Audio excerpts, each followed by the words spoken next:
सर्वधर्मान् परित्यज्य मामेकं शरणं व्रज अहं त्वा सर्वपापेभ्यो मोक्षयिष्यामि मा शुचका. இது கண்ணனம்மாள் எம்பெருமானுடைய திருவாக்கு.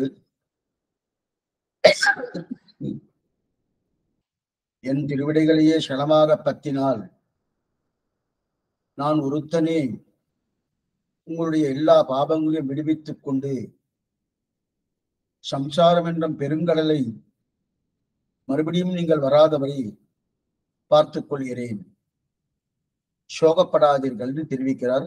ஆச்சரியமான சூத்திரம், பகவத்கீதை ஸ்லோகம் இது. அந்த பகவத்கீதையிலே சொல்லப்பட்ட கருத்துக்களையே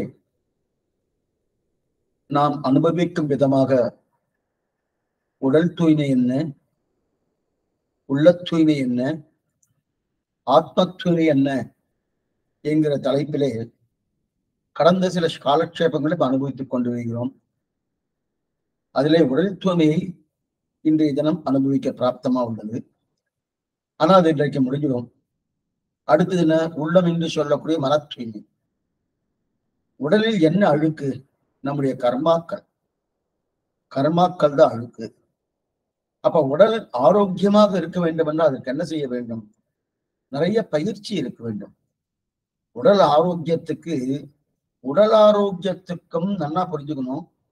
பகவானுக்கும் எனக்கு உடம்பு இப்படி இருக்கு, இதுக்கு காரணம் பகவான் அப்படின்னு சொல்லவே படாது. அது அடிக்கடி சொல்லிட்டு இருக்கேன். எங்கேயா விழுந்துட்டோம், ஏதோ பண்ணிட்டு இருக்கோம், இதெல்லாம் இந்த மாதிரி பண்ணணும்னு பகவான் நினைச்சார் போல் இருக்கு, அவருடைய திருவுள்ளம் அப்படின்னு நினைக்கிறோமோ. அவருடைய அனுமதி இருக்கு, ஆனா அவர் காரணம் இல்லை. நல்லா புரிஞ்சுக்கணும். எந்த காரியம் பண்றதுதானும் அவருக்கு தெரியாம நடக்காது, அவருக்கு தெரியும். ஆனால் அந்த காரியம் பண்றதுக்கு உண்டான காரணம் அவரான்னா கிடையாது. இது நல்லா புரிஞ்சுக்கணும். இதை தெரிஞ்சுக்காம நான் எத்தனை பண்ணேன் சுவாமி, அவர் எனக்கு ஒண்ணுமே பண்ணல, கொஞ்சம் கூட இதுவே இல்லைன்னு சில பேர் ஒரு தவறான கருத்தை பேசுறார். அது தவறு. நம்முடைய கர்மாதீனமாக இது ஏற்பட்டது. அப்ப உடல் அழுக்கு என்பது என்னது? ஆரோக்கியம் குறைவு. இது முதல் நிலை. ஆரோக்கியத்துக்கு என்ன வேணும்? தூங்கணும், சாப்பாடு நல்ல சாப்பாடா இருக்கணும், அது மட்டும் சத்துவகுணமோடு இருக்கக்கூடிய உணவா இருக்கணும். அந்த உணவு கண்டபடி சாப்பிடப்படாது. 2 வேளை அல்லது 3 வேளை, அவ்வளவுதான் சாஸ்திரம் சம்மதித்திருக்கு. அதிகமா சாப்பிடக்கூடியவருக்கு யோகம் வராது அர்ஜுனா தெரிவிக்கிறார். சாப்பிடாம இருந்தாலும் யோகம் வராதுன்னு தெரிவித்தார். அதையும் பார்த்தோம். அதற்கு மேற்கொண்டு தூங்கணும். தூக்கம்ன்றது ஒவ்வொருத்தருக்கும் ரொம்ப முக்கியம். தூக்கம் பகவானோடு நமக்கு சம்பந்தம் ஏற்படுகிறது.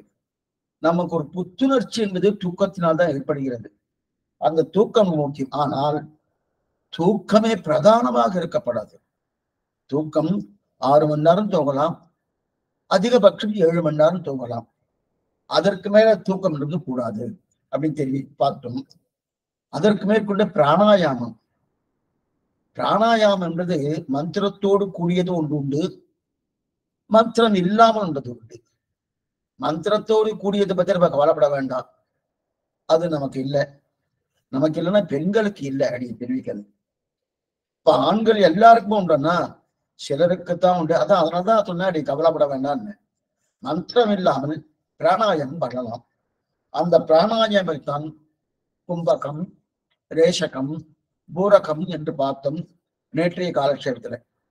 அதாவது நம்ம இருக்கக்கூடிய நன்ற காத்தை பிராணவாயுவை நன்றாக உள்ளே வாங்கி, அந்த உள்ளே வாங்குவதற்கு நிதானமாக வாங்கி எத்தனை தரம் உள்வாங்கிக் கொள்கிறோமோ அத்தனை நேரம் உள்ளே அதை அப்படியே அமைத்துக் கொள்ள வேண்டும். உள்ளுக்கு நம்முடைய இருதய கவனத்துக்குள்ளே உடம்பு முழுவதும் அப்படியே அமைச்சுக்குவான், அப்படியே பிடிச்சுட்டு இருக்கணும். அதன் பிறகு மெதுவாக மற்றொரு மூக்கின் துவாரம் வழியாக மெதுவாக வெளிவிடணும். இதுதான் கும்பகம், ரேஷகம் அப்படின்னு பார்த்தோம்.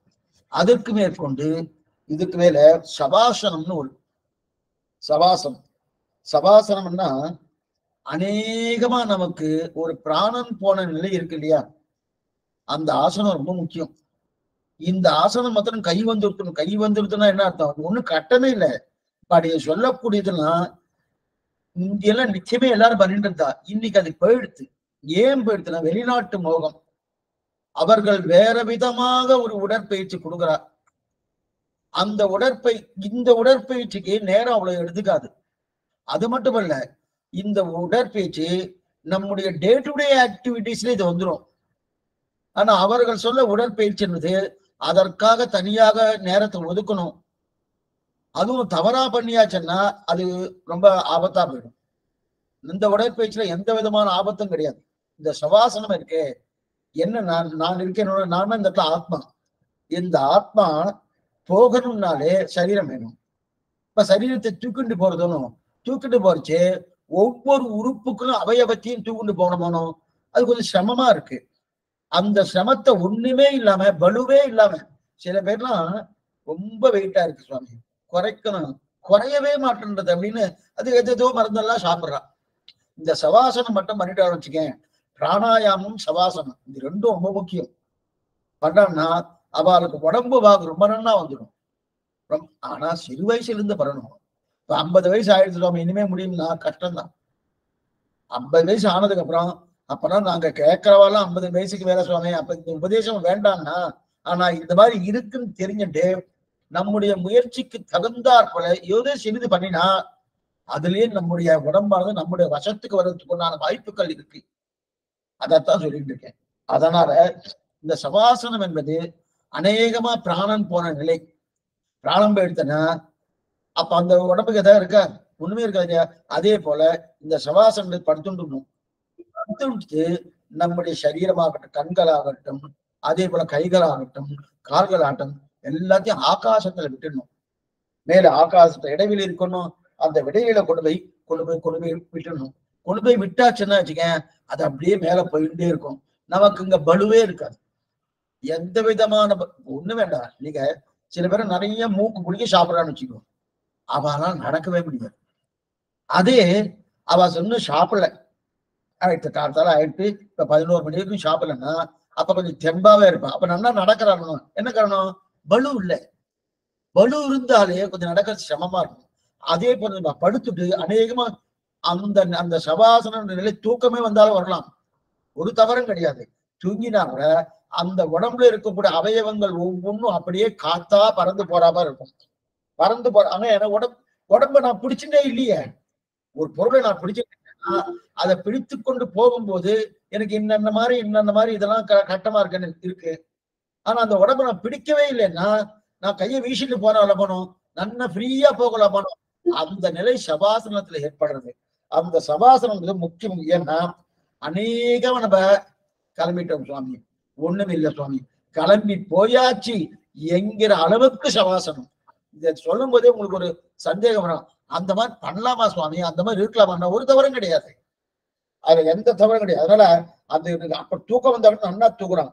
அந்த மாதிரி மெதுவா பண்ணா கொஞ்ச நேரத்துக்கு கிட்டத்தட்ட கொஞ்ச நேரம் தூங்கிடுவோம். தூங்கினாலும் சவாசனத்தை பார்த்து நன்னா பண்ணிட்டோம்னா தூங்குற நிலைக்கு வந்துடுவோம். வந்துட்டோம். எத்தனை புத்துணர்ச்சி தெரியுமா? அது அத்தனை புத்துணர்ச்சி 20 நிமிஷத்துல புத்துணர்ச்சி கொடுக்கும். அது சில பேருக்கெல்லாம் நீங்க நல்லா பார்க்கணும். இது யாருக்கு தெரியும்னா, இந்த ஆயுர்வேத சாஸ்திரம் சில பேர் வாசிச்சிருக்கா பாருங்க. இந்த சித்த மருத்துவம், ஆயுர்வேத மருத்துவம், அவெல்லாம் இதெல்லாம் பண்றானா எல்லாரும் பண்றாலும் தெரியாது. அந்த பண்றச்சே அவளுக்கு 2-3 நாள் சரியா தூங்கலன்னு வச்சுக்கோ. தூங்கலைன்னா சுவாமி ஒரு 8 மணி நேரம் 9 மணி நேரம் தூங்கினாதான் எனக்கு உடம்பே சரியாகணும்னா நேரம் உள்ளுக்குள்ள போயிட்டு ஒரு 20 நிமிஷம் தூங்கினாலும் இந்த புத்துணர்ச்சி வந்துடும். அது எது காரணம் தான்? இந்த சவாசனம் தான். இந்த சவாசனம் தான் நன்னா இருக்கும் அப்படின்னு தெரிவிக்கிறார். அதுக்கு மேற்கொண்டு நம்ம தூங்குற மனம் தூங்கும் போது நம்முடைய புலன்கள் அத்தனையும் பிரம்மத்தோடு ஒன்றி போகிறது. இனிமே இன்னும் ஜாகிரதையா கேட்கணும். பிரம்மத்தோடு ஒன்றி போறது. ஏன்னா ஒண்ணு வேண்டாம், நேற்று கடைசியில் இல்லாம பார்த்தோம், நமக்கு மொபைல் இருக்கு. மொபைல் சார்ஜ் இறங்கிடுதுன்னு வச்சுக்க, உடனே அந்த சார்ஜை போட்டுவிடும். அதை ஏத்தணும் பச்சையா சரி அப்பா ஏதோ எரிஞ்ச உடனே ஆயிடுச்சுன்னு சொன்ன உடனே மறுபடியும் எடுத்து அந்த மொபைல் சார்ஜிங் எடுத்துட்டு மறுபடியும் நாம் உபயோகப்படுத்தணும். மொபைல் உபயோகப்படுத்திட்டு. அதே போல நமக்கு ஒரு ஓய்வு தேவையும். ஓய்வு என்னன்னா, சக்தி இழந்து ரொம்பணும். நாள் முழுவதும் உழைக்கிறேன்னு நினைச்சுட்டு சொல்லிட்டு இருக்கேன். நாள் முழுதும் வழிச்சுட்டு இருக்கோம். வழிச்சுட்டு இருக்கும்போது சக்தி இழந்துடுறோமோ, திருப்பி அந்த இழந்த சக்தியை திருப்பி கொண்டு வரணுமோ அப்படின்னா, எப்படி இந்த மொபைல்ல வந்து ஒரு சக்தியான இழந்தபடியாலே மறுபடியும் அந்த சார்ஜர் போட்டு அந்த சக்தி ஏத்தணும். அதே போல நமக்கும் சக்தி ஏத்தணும். சார்ஜர் எலக்ட்ரிசிட்டியில போட்டு ஏத்தணும். அது நமக்கு சக்தி வேணுமோனா, அந்த சக்தி அத்தனை நமக்கு எப்படி சுவாமி கிடைக்கிறது? பிரம்மத்திலிருந்து கிடைக்கிறது. பகவான்கிட்ட நம்ம கிடைக்கிறது. பகவான்கிட்ட அத்தனை சக்தியும் கிடைக்கிறது. ஏன்னா பகவான் லோகத்துக்கே சக்தி கொடுக்கக்கூடியவர். அவருடைய சக்தி அபாரம். அப்படிப்பட்ட சர்வஜன் சர்வசக்தன்னு பேரு. அப்படிப்பட்ட சக்தி கொடுக்கக்கூடிய அந்த பகவான் ஒவ்வொருத்தருக்கும் ராத்திரி தூங்கும் போது நன்னா அவரோடு ஒன்றி சக்தியை நன்னா பெற்றுக்கிறோம். நம்ம ராத்திரி தூங்குறது எதுக்கு தெரியுமா? பகவான் சக்தியை பெற்றுக் கொள்வதற்காக. ஓய்வு வேணும்ன்றா. அப்படின்னா என்னது? ஓய்வு வேணும்ன்றா இல்லையா? படுத்துனா சரியா போயிடுவாங்க. படுத்துனா என்ன சரியா போறது? அங்க இப்ப ராத்திரி நாள் முழுதும் வழிச்சிருக்கேன், என்னால ஒண்ணுமே பண்ண, இனி அப்படியே ஆயாசமா இருக்கு. அந்த ஆயாசம் போகணும்னா சில பேர்லாம் கொண்டு போய் ஹாஸ்பிட்டல் கொண்டு போயிட்டு டிப்ஸ் எல்லாம் ஏத்துறாரா, இல்ல இந்த இதுக்கு போயிட்டு எதா பண்ண ஒண்ணுமில்ல, படுத்துறாரு, படுத்து தூங்குறாரு, ராத்திரி முழுக்க தூங்குறாரு. தூங்கும் போது என்ன நடக்கிறது தெரியுமா? இது நிறைய பேருக்கு தெரியறது இல்ல. இந்த பிரம்மசூத்திரத்துல வியாச பகவானே எழுதியிருக்கார். இது சாஸ்திரமே சொல்றது. தூங்கும் போது பகவான் நம்மோடு கலக்கிறார். நமக்கு தெரியறது இல்ல. நம்மோடு கலந்து நமக்கு அந்த சக்தியை ஊட்டுகிறார். ஓ, நாலு மணிதான் வழிச்சிருக்க, சக்தி இழந்திருக்க, அந்த சக்தியை நமக்கு ஊட்டுறாரு. அந்த சக்தியை நம்ம வாங்கிடுறோம். அப்பதான் அதனால தூக்கம் ரொம்ப முக்கியம். இன்னைக்குமே நமக்கு உணவு குறைஞ்சா கூட தூக்கம் இல்லைன்னா கஷ்டம். உணவு 10 நாள் சாப்பிடலாம் ஒண்ணும் ஆகாது. அதற்கு தகுந்தாற்போல் தான் நம்முடைய சரீரமே இருக்கு. சில பேர் 2 நாள்ல போயிடுவா. அதெல்லாம் ஒன்னாலும் போக முடியாது. 2 நாள்லாம் போகலாம் மாட்டா. 10 நாள் சாப்பிடாம இருந்தா விட ஒண்ணும் ஆகாது. எதுவுமே நடக்காது. இந்த இது கிருத்தயுகத்திலேயே 1 மாசம் என்ன 10 மாசம் சாப்பிடாம இருந்தா கூட ஒண்ணும் ஆகாது. அந்த மாதிரி நிலையில கிருத்தயுகத்துல இருந்திருக்கு. இருக்கட்டும், அப்படி இருக்க செய்து இங்க நமக்கு அது ஒண்ணுமே ஆகாது. ஆனா தூக்கம் இல்லைன்னு வச்சுக்கோங்க, சிரமமா போயிடும். தூக்கம் என்பது ஆரோக்கியத்துக்கு முதல்ல கேடு விளைக்கும். ஆனா அந்த தூக்கம் எப்பவுமே தூங்கிட்டே இருக்கணும் கிடையாது. சில ஒரு நாளைக்கு 6 மணி நேரம் அல்லது அதிகபட்சம் 7 மணி நேரம், அவ்வளவுதான் தூங்கணும். அந்த தூக்கம் எதுக்குன்னா இழந்த சக்தியை மீண்டும் பெறுவதற்கு. பிரம்மத்தினோடு நேரும் ஒன்று விடுகிறோம். ஒன்று விட்டபடியாலே அந்த இழந்த சக்தியை பெறணுமோனோ அதற்கான. ஆனா தூக்கம் தப்புன்னு நினைக்கப்படாது. தூக்கம் அவசியம். அப்ப பிரம்மத்தோடு ஒன்றி நம்முடைய இந்திரியங்களுக்கு புத்துணர்ச்சியை பெற்றுக் கொள்கிறோம். இந்த இந்திரியங்களுக்கு கண்கள் என்ன, கைகள் என்ன, கால்கள் என்ன, வாய் என்ன, மூக்கென்ன, மற்றும் உண்டான அவயவங்கள் என்ன, இந்த அவயவங்கள் எல்லாவற்றுக்கும் புத்துணர்ச்சி இதன் மூலமா பெறுகிறோம். பிரம்மத்தோடு ஒன்றி ஸ்ரீமன் நாராயணோடு ஒன்றி புத்துணர்ச்சியை பெற்றுக் கொள்கிறோம். ஆக யுக்த ஹார விகாரஸ்ய, யுக்தஹார விகாரஸ்ய இதை பார்த்துட்டோம். அப்படின்னா ஆசனங்கள் வேணும்னு பார்த்தோம். என்ன ஆசனம்? பிராணாயாமம், சவாசனம். சவாசனத்தை பார்த்தோம். சவாசனம்ன்றது ரொம்ப முக்கியம். அடி இந்த சவாசனத்தை தாராளம் பண்ணலாம். ஆனா அதுக்குன்னு புஸ்தகங்கள்லாம் நிறைய விற்கிறான். அடியே எனக்கு பூர்த்தியா தெரியாது. அந்த புஸ்தகத்தை வைத்துக் கொண்டு அது என்னமா பண்ணணும், எப்படி பண்ணணும், இதுல எந்த தவறும் கிடையாது. அப்படியே பண்ணிட்டே இருந்தா அதுவே நமக்கு புத்துணர்ச்சியை கொடுத்துரும். ஆச்சரியமான புத்துணர்ச்சி. பிராணாயாமம் ரொம்ப முக்கியம். பிராணாயாமம் ரொம்ப முக்கியம். அநேகமா பிராணாயாமம் பண்ணக்கூடிய இன்னைக்கு என்ன எடுத்துமா, வேற்று மதத்தவர்கள்லாம் இதை பண்ண ஆரம்பிச்சுட்டா. ஏன்னா இது இங்கிலீஷ் மருத்துவத்துல இது ஒத்துக்கொள்ளப்பட்டிருக்கு. இங்கிலீஷ் மருத்துவத்திலேயே இது ஒண்ணு வேண்டாம். ஸ்டெத்தாஸ்கோப் வைக்கிறா பாருங்க. ஸ்டெத்தாஸ்கோப் வைக்கிறச்சு இங்கிலீஷ் மருத்துவத்தை வைக்கிறா இல்லையா? நம்ம ஊர்ல அது கிடையாது. நம்ம ஊர்ல என்ன ஆயுர்வேத மெடிசன்ல அது கிடையாது. ஆனா ஸ்டெத்தாஸ்கோப் வைக்கிறச்சே அப்ப டாக்டர் சொல்றாரு, நன்னா மூச்சு இழுங்கோன்றாரு, நன்னா இழுங்கன்றாரு. மெல்ல விடுங்கன்னு சொல்றது என்னது? அதான் இது. அப்ப இருக்க உள்ள வச்சு அவளுக்கு உள்ளுக்குள்ள என்னென்ன பரிமாற்றங்கள் ஏற்படுறதுன்னு அவளுக்கு ஒரு கருவி வச்சுட்டு பாக்குறாரு. அது மூலமா தான் பார்த்துட்டு இருக்கா. இது அவளும் எல்லாரும் இந்த பிராணாயாமம் என்பது ரொம்ப முக்கியம். பண்றது கஷ்டமே கிடையாது. நமக்கு வழக்கத்துல இல்லை. பெண்கள் நன்னா பண்ணலாம். பெண்கள் நன்னா பண்ணியாச்சுன்னா அவளுக்கு சில குறைபாடுகள்லாம் மாசத்துல வந்து பாருங்க, ஒரு 3 நாட்கள்னால அந்த சிரமங்கள்லாம் பெருசா இருக்காது. அந்த சிரமங்கள் பெருசா இருக்குது. பிரதானமா ரத்த ஓட்டம் நன்னா இருக்கும், எக்ஸலண்டா இருக்கும். ரத்த ஓட்டம் ஒழுங்கா இல்லைன்னா தான் நிறைய வியாதிகள் வருது. குறைஞ்சாலோ அதிகப்படி ஆனாலோ அது என்னன்னா, அதுதான் முதல்ல கதவை திறந்து வச்சுடுறது. யாராவது வாசல்ல போறவங்க உள்ள நுழையணும்னா கதவு பூட்டி இருந்தா பரவாயில்ல, சமயம் யாரும் நுழைய முடியாது. கதவை திறந்து யாரும் கூப்பிடுவா போல. ரெண்டு பிரதானமா காத்துட்டு இருக்கு. ஒண்ணு எது? ஒண்ணு உப்பு, இன்னொன்னு சர்க்கரை. இந்த உப்பும் சர்க்கரை வரத்துக்கு பிரதான காரணம்னா ரத்த ஓட்டம் தான். அந்த ரத்தம் சுவாமி என்ன மெடிசன் இருக்கிற உபன்யாசம் சொல்றேன்னா, இது உடம்பு ஆரோக்கியம் ரொம்ப முக்கியம். உடம்பு நன்னா இருந்தா தான் கைங்கரியம் பண்ண முடியும், காலட்சேபம் கேட்க முடியும், பகவானுக்கும் பாகவதாளுக்கும் ஆச்சாரியனுக்கும் தொண்டு செய்ய முடியும். இல்லைன்னா சொல்லே செய்ய முடியாதுனோ. அதனால அதான் கண்ணு யுக்த ஆகார விகாரஸ்யம் தெரிவிக்கிறா இல்லையா? இப்ப தூக்கத்தை பத்தி நல்லா பார்த்துட்டோம், அது யுக்தமாக இருக்கணும், இதை பத்தி நல்லா பார்த்துட்டோம். அதுக்கு மேல யோக நித்ரான்னு ஒண்ணு உண்டு.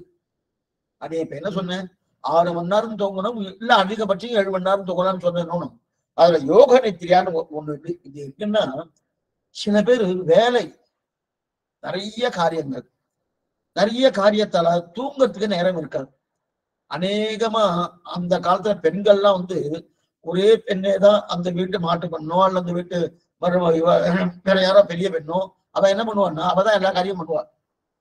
காத்தால 4 மணிக்கு எழுந்தான்னா ராத்திரி 11 மணி இருக்கும், சரியா இருக்கும், ஒண்ணுமே பண்றதுக்கு இல்லை. ஆனா தூங்குறது எத்தனை நாள் தூங்குனா 5 மணி நேரம் கூட தூங்க முடியல சுவாமி. அதுக்கப்புறம் உடனே காத்தால எல்லாத்தையும் தயார் பண்ண வேண்டியிருக்கு அப்படின்னு சொல்றாருன்னா, அப்படிப்பட்ட சில பேர் யாத்திரை போற பாருங்க, இப்படி வச்சிருந்தாருன்னா இருக்கும்.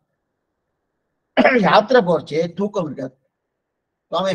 காத்தால 4 மணிக்கு எழுந்து பண்ண நீங்க அனுஷ்டானத்தை முடிச்சாதான் 6 மணிக்கெல்லாம் சன்னதி திறந்துவா. அதுவும் கேரள திவிதேசம் போனாலே நீங்க 4 மணிக்கே போயிடணும் கோயிலுக்கு. அப்ப 4 மணிக்கு போகணும்னா நீங்க எத்தனை மணிக்கு எழுந்து அனுஷ்டானத்தை முடிக்கணும்? ஏன்னா அவன் 4 மணிக்கு திறந்துவா, 8 மணிக்கே மூடிடுவா. அநேகமா கேரளா 13 திவிதேசங்கள், அந்த 13 திவிதேசம் சேவிக்கணும்னா கொஞ்சம் சிரமமா தான் இருக்கும். ஏன்னா நமக்கு அந்த பழக்கம் இல்லாத அவெல்லாம் காலத்தால் 2 மணிக்கு எழுந்துடுவா. ஆனா ராத்திரி என்ன பண்ணுவானா 7:30 8 மணிக்கெல்லாம் படுத்துருவா. இன்னைக்கு கோயிலுக்கு 8 மணிக்கு போறேன்னா பூட்டி இருக்கும். என்ன சுவாமினா அவ்வளவுதான் அப்படின்னு தெரிவிக்கிறாள். எதுக்கு சொல்ல வந்தேன்னா, அப்ப அந்த கார்த்தால எழுந்து திருப்பி ராத்திரி போறோமோ நேரமே இருக்காது. யாத்திரை போனா சுவாமி நேரம் இல்லையே என்ன பண்றது, 4 மணி நேரம் தூங்க முடியலன்னு தெரியுறா இல்லையா? அவளுக்கெல்லாம் யோக நித்திரைன்னு ஒண்ணு, யோக நித்திரை. அதை நன்னா பழகிட்டான்னு வச்சுக்கோங்க. இந்த புத்தகத்துல இருக்கு, யோக நித்திரை நன்னா பழகிட்டான்னா 4 மணி நேரம் ஒரு நாளைக்கு தூங்கினாலே போறோம், ஆனந்தமா இருக்கலாம். இதெல்லாம் ரிஷிகள் அப்படிதான் பண்ணிட்டு இருக்கா. சில பெரியோர்கள் அதைத்தான் பண்ணிட்டு இருக்கா. 4 மணி நேரம் தூங்கினாலே போறோம். அது சுவாமி எம்பெருமானா எத்தனை நாளைக்கு தூங்கி இருப்பாரு? 11:30 மணிக்கு படுக்கிறாரு, 3 மணிக்கு எழுந்துறாரு. 4 மணி நேரம் தான், அதுக்கு மேல கிடையாது. என்ன சுவாமி பண்ணுவான்னா எத்தனை காரியம், ஒரு காரியமா 2 காரியமா? நம்முடைய பூர்வாச்சாரியர்கள் அநேகமா அப்படிதான் இருந்துட்டு இருக்கா. என்ன காரணம்? அவளுக்கு இதெல்லாம் உண்டு, இந்த யோக நித்திரை உண்டு, இதெல்லாம் நல்லா பழக்கப்படுத்தி வச்சுட்டு இருக்கா. பழக்கம் இருக்கிறபடியாலே 4 மணி நேரம் தூங்கினால போறோம், ஆனந்தமா இருக்கிறோம். அப்ப மறுநாள் நமக்கெல்லாம் 4 மணி நேரம் தூங்கினா வச்சுக்கோங்க, மறுநாள் சுவாமி தூக்கமா இருது 4 மணி நேரமும் தூங்கல, 3 மணி நேரம் தான் அதிகமா தூங்கினா, குறைச்சலா தூங்கின மாதிரி சொல்லிவா. இவ்வளவுதான் தூங்கினேன், இவ்வளவு தூக்கமா இருக்கும், ரொம்ப டயர்டா இருக்கு அப்படின்ற பாருங்க நமக்கு அந்த மாதிரி. ஆனா அவளுக்கு 4 மணி நேரம் தூங்கினாலே அதுக்குதான் யோக நித்திரைன்னு பேரு. அது புஸ்தகமே தனியா வைக்கிறது. அந்த யோக நித்திரை இந்த புத்தகத்தை வாங்கி படிச்சாலும். அப்ப சவாசனமும் யோக நித்திரையும் கிட்டத்தட்ட ஒண்ணுதான். சவாசனம் ஒரு ஆசனம் பார்த்தோம்னா அப்படியே படுத்துடுறது, நம்முடைய சரீரத்துல இருக்கக்கூடிய ஒவ்வொரு அவயவங்களும் அப்படியே ஆகாசத்துல பறக்க விட்டுட்டு நான் மட்டும் தனியா இருக்கும். நான் மட்டும் ஆத்மா மட்டும் தனியா இருக்கு, சரீரம் தனியா போயிடுது. போகுமா சுவாமி அந்த நிலைக்கு வரணும். அந்த நிலைக்கு அப்படியே இருந்து வச்சுக்க, அதுதான் சவாசனம் பேரு. இந்த சவாசனமும் இந்த யோக நித்திரை கிட்டத்தட்ட ஒண்ணுன்னே சொல்லலாம். ஏன்னா யோக அருகில்தான் இருக்கு, பக்கத்திலே இருக்கிற மாதிரி தான். அப்படின்னா அர்த்தம் 4 மணி நேரம் தான் தூங்குறோம், அதுலயே என்ன ஆச்சரியமான புத்துணர்ச்சி நமக்கு நல்லா கிடைக்கிறதுனோ. அப்ப அதே போல இந்த யோக நித்திரையில நடுவுல ஏதாவது சிரமங்கள் வந்துட்டு ரொம்ப டயர்டா இருக்குன்னா ஒண்ணு வேண்டாம், உள்ளுக்குள்ள போய் ஒரு 10 நிமிஷம் 20 நிமிஷம் படுத்துட்டேன்னா ஆச்சரியமான புத்துணர்ச்சி கிடைச்சிடும். புத்துணர்ச்சி அப்ப அவசரமா வேலை பாக்குறது இதெல்லாம் கிடைக்கிறதுனும் சில பேருக்கெல்லாம் அங்கங்க சில சிரமங்கள் இருக்கும். ரொம்ப டயர்டா இருக்கு, காத்தாலும் பண்ணிட்டு இருந்தேன், ரொம்ப டயர்டா, ஒரு 10 நிமிஷம் யோக நித்தை பண்ணியாச்சுங்க, சட்டுன்னு பாருங்கன்னா நிறைய புத்துணர்ச்சி கிடைக்க வருது. அத்தனை புத்துணர்ச்சி நாம் புது மனுஷனை போல நல்லா எழுந்துக்கும். இதெல்லாம் பண்ணாப்பா யோக நித்திரை என்றது ஒரு புத்தகத்தை வாங்கி நிறைய விற்கிறது. அந்த புத்தகத்தை வாங்கி படித்தீங்கன்னா நல்லா தெரிஞ்சுக்கலாம். ஆக இதுவரை நம்ம என்னென்ன பார்த்திருக்கோம்? தூக்கத்தை பத்தி பார்த்திருக்கோம், ஆகாரத்தை பத்தி பார்த்திருக்கோம். ஆகாரம்னா என்னது? என்ன என்ன சாப்பிடணும்னு பார்க்கல, இப்படி சாப்பிடணும்னு பார்த்திருக்கோம். அப்படின்னு என்ன? ஒரு வேலை, 2 வேலை, 3 வேலை, அது மட்டும் இல்ல, அது ரெகுலர் சாப்பிடணும்னு பார்த்துருக்கோம். அதுக்கு மேல ஆசனங்களை பத்தி பாருங்க. என்னென்ன ஆசனம்? சவாசனம் என்ன, பிராணாயாமம் என்ன, இதை பார்த்துருக்கோம். அதுக்கு மேல பிராணாயாமம். அப்ப இந்த ரெண்டும் கலந்து, அப்ப இதுல என்ன தெரியுதுன்னா, திருட்டம் அதிருட்டம் ரெண்டும் கலந்து இருக்கு. நம் கண் முன்னாடி பண்ணக்கூடியது ஒன்று, நம் கண் முன்னாடி நமக்கே தெரியாம நடக்கக்கூடியது ஒன்று. அதை பண்ணணும், ஆனா அது எப்படி நடக்க, என்ன நடக்க எனக்கு தெரியாது. இன்னொன்னு பண்ணணும், அது நானே பண்றேன், இது எப்படி நடக்கிறதுன்னு தெரியாது. இதுக்குதான் திருட்டம் அதிருட்டம்னு பேரு. இது ரெண்டுமே இப்ப பார்த்திருக்கோம். என்னென்ன பார்த்தோம் மறுபடியும் சொல்றேன். திருட்டம் அதிருஷ்டம்னா பிராணாயாமம் பண்றது, பிரம்மத்தை நினைச்சுட்டே பாக்குறோமோ, பிரம்மம் சிவன் நாராயணன் நினைச்சுன்னு பிராணாயாமம், இந்த மந்திரத்தோடு சொல்றது அடி சொல்லிட்டு இருக்கேன். மந்திரத்தோடு பகவான், மந்திரத்தோடு சொல்லலாம், மந்திரம் இல்லாமலையும் பகவான் நினைக்கலாம். இப்ப பெண்கள்லாம் இருக்கா, பெண்கள்லாம் பிராணாயாமம் தாராளமா பண்ணலாம். ஆனா பிரம்மத்தை நினைக்கிறது எந்த விதமான தவறும் கிடையாது, தாராளமா நினைக்கலாம், அதுல எந்த தவறும் கிடையாது. அப்ப பிரம்மத்தை நினைச்சு பண்றாருன்னா, பண்றச்சே பிரம்மத்தை நினைப்பது என்பது அதிருட்டம். அதே பிராணாயாம மூர்ச்சை நம்ம அடக்கிறோம், போரகம், கும்பகம், ரேஷகம் பார்த்தோமோ, இதெல்லாம் என்னது? திருட்டம்.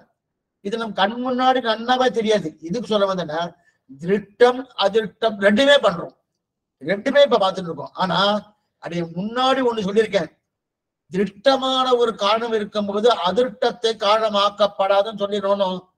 அப்ப அதிருட்டம் காரணம் ஆகாதுன்னு அர்த்தம். அதிருட்டம்னா பகவான், நம் கண் முன்னாடி தெரியாத வஸ்து, அது ஆத்மான்னு வச்சுக்கலாம், பகவான் வச்சுக்கலாம். ஆனா அந்த அதிருட்டத்தை காரணமாக்கப்படாதுன்னு சொல்லல, திருஷ்ட காரணம் இருக்கும் போது அதிருஷ்ட காரணம் சொல்லப்படாதுன்னு சொன்ன. அப்பன்னா நாம எதோ கீழே விழுந்துட்டேன், கீழே விழுந்ததுக்கு காரணம் என்னுடைய அஜாக்கிரதை இல்ல, பகவான் தான் காரணம் சொன்னாச்சுன்னா அதுதான் அதிருஷ்ட காரணம்னு பேரு. திருஷ்ட காரணம் எது? என்னுடைய அஜாக்கிரதையால விழுந்தேன், அதான் திருஷ்ட காரணம், அதுதான் சொல்லியிருந்தேன். அப்ப திருஷ்ட காரணம் இருக்கும் போது அதிருஷ்ட காரணம் சொல்லப்படாது சொன்ன. இப்ப ரெண்டுமே பார்த்திருக்கோம் பாருங்க. திருஷ்டம் என்ன, அதிருஷ்டம் என்ன? அதிருஷ்டம்னா பகவானும் நம்முடைய ஆத்மாவும், திருஷ்டம்னா நம்முடைய செயல்களால பண்ணக்கூடிய ஒவ்வொரு காரியம். அதுல என்ன முதல்ல பார்த்தது பிராணாயாமம். பிராணாயாமம் பகவானை சிந்தித்துக் கொண்டு, அந்த பகவான் நன்னா அவரை ஸ்மரணம் பண்ணி நினைத்து கொண்டு பண்ற போன பிராணாயாமம். பகவானை நினைத்து கொண்டு பண்ணப்படுவது அதிருஷ்டம். பகவான் கண்ணு முன்னாடி தெரியறாரா? தெரியல, அது அதிருஷ்டம். ஆனா கண்ணுக்கு முன்னாடி தெரியுது, பிராணாயாமம் பண்ணுறோம், என்ன பண்றோம்? மூச்சை இழுக்கிறோம், உள்ளுக்குள்ள நிறுத்துறோம், மறுபடியும் நிதானமா வெளில விடுறோமோ, பூரகம், ரேசகம், கும்பகம், இது திருஷ்டம்னு பேரு. இது பார்த்தோம். அதுக்கு மேல சவாசனம். சவாசனத்தின் போது ஆத்மா வெளியே வந்திருக்கா, வந்துடும். ஆத்மா வெளியே வந்துடும், சரீரத்துல நன்னா பாக்குறது. என்னமா சுவாமி பாக்குறது? யாரோ ஒருத்தர் போயாச்சுன்னா அவருக்கு ஆத்மா இல்ல, சரீரத்துல இல்ல, நம்ம சரீரத்துல இருந்து கிளம்பி போயிட்டு சரீரத்தை நம்ம பாக்குறோமோ, அதே போல நம் சரீரத்தையே நாம் பார்க்கும்படியான தன்மைதான் சவாசனம். இப்பயே பார்த்துட்டு இருக்கேன் சுவாமி, இப்பயே கண்ணாடியில பார்த்துட்டு இருக்கேன். கண்ணாடியில பாக்குறது இல்ல, நேர பிரத்யட்சமா பார்க்கணும். முடியுமா சொன்னா சவாசனத்துல பார்க்கலாம், ஆத்மா உள்ளுக்கு வெளில வந்துடும். நீங்க எல்லாம் சொல்றதை பார்த்தா எல்லாம் பிராணமே போயிடும் போட்டு, அப்படி இல்ல, அந்த பாவம் வருதுன்னு அர்த்தம். அந்த பாவம் வெளில வந்து சரீரத்தை பார்க்கக்கூடிய வந்திருக்கு இல்லையா? அப்ப சரீரத்தை பார்க்கறது என்பது அது என்னது? நினைக்கிறோம் இல்லையா? அது ஆனா உடம்பை எல்லாம் ஆகாசத்தை விட்டுடுறோமனோ, அது திருட்டம். உடம்ப கொண்டு போய் ஆகாசத்தை விட்டுடுறோமனோ என்ன தெரியாது, அது திருட்டம். அதே இந்த ஆத்மா வெளில வர்றதுனும், வெளில வந்து அது சரீரத்தை பார்க்கறதுனும், அது அதிருஷ்டம். ஆத்மா பாக்குறோமா, அதிருஷ்டம்னு. அப்ப இதெல்லாம் தெரியும். அப்ப திருஷ்டம் அதிருஷ்டம் ரெண்டுமே சேர்ந்து இருக்கக்கூடிய நிலையை நம்ம பார்த்தோம். இனிமே அதிருஷ்டம் வந்து பார்ப்போம். அப்பனா என்ன? திருட்டம் இது வரைக்கும் திருட்டம் அதிருஷ்டம் அப்படின்னா நம் செயலாலே பண்ணக்கூடியது ஆனால் நம் கண் முன்னாடி நடக்கக்கூடியது இது அதிருஷ்டம்னு பேரு. நம் செயலாலே பண்ணக்கூடியது ஆனால் நம் கண் முன்னாடி நடக்காதது அதுக்கு அதிருஷ்டம்னு பேரு. இப்ப என்னன்னா இப்ப அதிருஷ்டம் மட்டுமே பார்க்கணும். இதுவரை திருட்டம் அதிருஷ்டம் ரெண்டு பார்க்கணும். இப்ப அதிருஷ்டம் மட்டுமே பார்க்க போறோம். இந்த அதிருஷ்டம் என்னன்னா நம் செயலால பண்ணக்கூடியது ஆனால் நம் கண்ணுக்கு தெரியாது. இதத்தான் அதிருஷ்டம்னு பேரு. இப்ப அதிருஷ்டம் மட்டும் பார்க்கணும். இது என்னன்னா நேர பிரம்மம் தான். அதிருஷ்டம் தானே ஒண்ணு ஆத்மா, இன்னொன்னு பிரம்மம். ஆத்மாவும் நம்ம கண்ணுக்கு தெரியாது, பிரம்மமும் பரமாத்மா நம்ம கண்ணு. அப்ப நம்முடைய புலன்களை அடக்குவதற்கு நம்ம உடம்ப நல்லா சுத்தமா வச்சுக்கணும் பார்க்க போகணும். நம்முடைய இந்திரியங்கள் அடக்கிறதுக்கு என்ன பண்ணணும்? புலன்களை நல்லா சுத்தமா வைத்துக் கொள்ளணும். இந்தந்த ஆசனம் பண்ணணும், இந்தந்த உடற்பயிற்சி பண்ணணும், இன்னந்த மாதிரி தூங்கணும், இன்னந்த மாதிரி சாப்பிடணும் அப்படின்லாம் பார்த்த போகணும். இதெல்லாம் என்னது? திருஷ்டம். இப்ப அதிருஷ்ட ரூபமா இதை பார்க்கணும்னா பிரம்மத்தோடு ஒன்றி விடணும். அப்ப பகவானோடு ஒன்றினும். பகவானோடு ஒன்று விடணும்னா என்ன பண்ண சொல்லுங்க? நம்முடைய புலன்கள், நம்முடைய இந்திரியங்களை கொண்டு போய் பகவானத்துல கொண்டு போய் வைப்பது முக்கியம். நம்முடைய கண்ணாகட்டும், காதாகட்டும், மூக்காகட்டும், வாயாகட்டும், கைகளாகட்டும், கால்களாகட்டும் எல்லாமே பிரம்மத்துல கொண்டு போய் அவர்கிட்ட பிரம்மம்னா ஸ்ரீமன் நாராயணன், பிரம்மம்னா எத்தியம் நினைக்காதீங்க. அந்த பகவான்கிட்ட கொண்டு போய் சமர்ப்பிச்சாச்சுன்னா அப்ப அவன் வசத்துல இருந்துட்டோம்னா அது சுத்தமா இருக்கும். எந்த விதமான குற்றம் கிடையாது. அது மட்டும் இல்ல, அவன் வசத்துல இருக்கும் போது நமக்கு எப்பொழுதுமே புத்துணர்ச்சி. இந்த நேரத்துல ஆயாசமா இருக்கு கிடையவே கிடையாது. எப்பவும் புத்துணர்ச்சி இருக்கு. ஸ்ரீவைகுண்ட நித்தியசூரிகள் எப்படி இருக்கா? எப்பவும் புத்துணர்ச்சியோடு இருக்கா. முக்தாத்மா எப்படி இருக்கா? எப்பவும் புத்துணர்ச்சியோடு இருக்கா. ஏன் சுவாமினா அவன் தன்னுடைய அவயவங்களை கொண்டு போய் அவன்கிட்ட விட்டுட்டான், பகவான்கிட்ட கொண்டு போய் சேர்த்துட்டாலோ, அதனால புத்துணர்ச்சி. அதே பொழுது இது எங்க இருக்கு சுவாமி? கண்ணனே தெரிவிக்கிறா பாருங்க. இரண்டாம் அத்தியாயம் 61ஆம் ஸ்லோகம், ஆச்சரியமான ஸ்லோகம். தானி சர்வாணி சம்யம்ய யுக்த ஆசீத மத்பரஹா. 2வது அத்தியாயம் 61ஆம் ஸ்லோகம். தானி சர்வாணி சம்யம்ய யுக்த ஆசீத மத்பரஹா வசேஹி யக்ஷஸ்தி இந்திராணி தஸ்ய பிரஜ்ஞா பிரதிஷ்டிதகா. தஸ்ய பிரஜ்ஞா பிரதிஷ்டிதகா. கண்ணன் கீதைகள் எல்லா புலன்களையும், அதாவது அவனுடைய அவயவத்தில் இருக்கிற ஒவ்வொன்றையும் என்னை நினைக்கவை. இப்ப கண் இருக்கு இல்லையா? கண்ணு அவனையே பார்க்கணும். அப்ப காது இருக்கியா? அவனையே கேட்கணும். வாய் இருக்கா? அவனையே ஸ்தோத்திரம். என்னை நினைக்கவை, என்னையே பார்க்கவை. அப்ப கண்ணு ஆரோக்கியமா இருக்கணுமா? சுவாமி கண்ணு ரொம்ப ஆரோக்கியமா இருக்கணும்னா கண்பறை நோய் வரப்படாது. கண்ணு பார்க்கறதுனா இந்த மனுஷ கண்ணுக்கு எத்தனை தூரம் பார்க்கக்கூடிய ஒரு சக்தி இருக்கோ அதை பூர்ணமா பார்க்கணுமோ. அப்ப அந்த சக்தி என்னவா வருது? பகவான்கிட்ட கொண்டு போய் பகவானை பார்க்கணும்னு நினைச்சுன்னா கண்ணு நல்லா இருக்கணும். ஆரோக்கியம் பகவானையே பார்க்கணுமானா பார்த்துட்டு ஆரோக்கியம் வந்துடும்.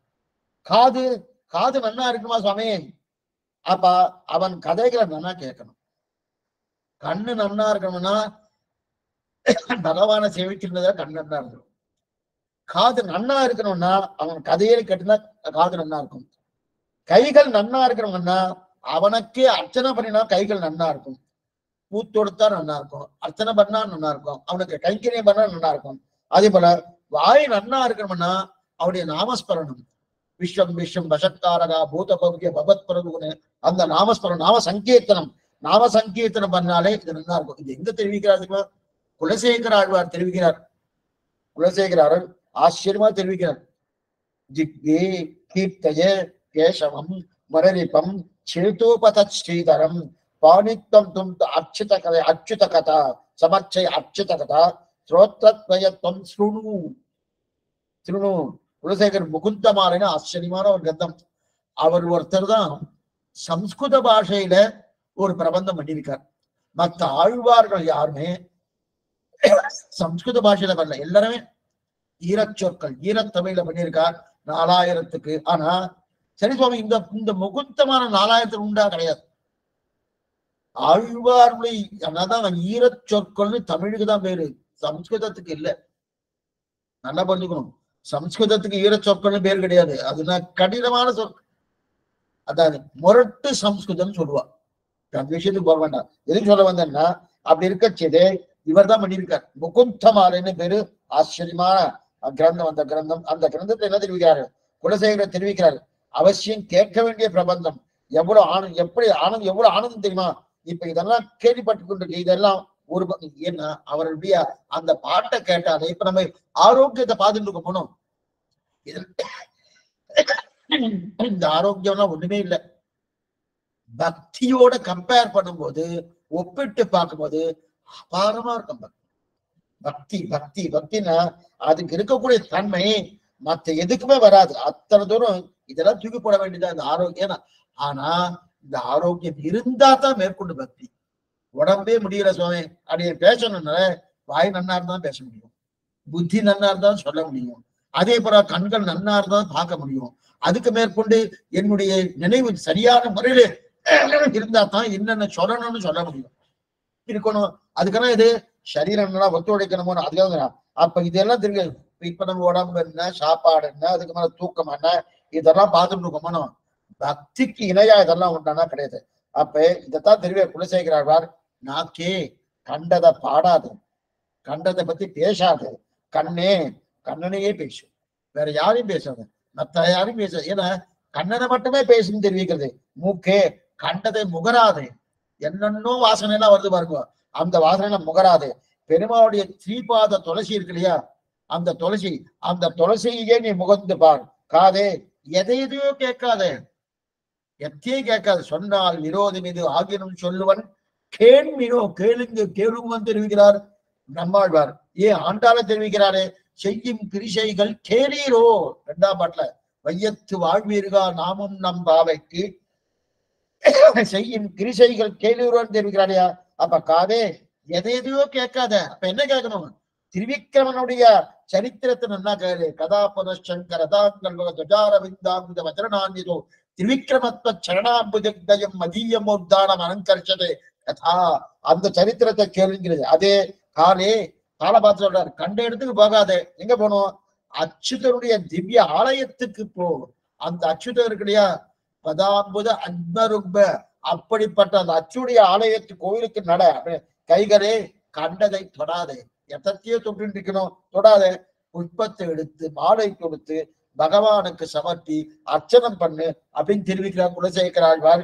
திவ்யே கீர்த்தய கேசவம் பரணிபம் சேதோபத ஸ்ரீதர். இந்த ஸ்லோகத்தை அநேகமா பெரியவாள் அந்த ஸ்லோகத்தை எப்பமா சொல்லுவார், நம்ம கோயில்ல போனா தீர்த்தம் கொடுக்குறா, துளசி கொடுக்குறா.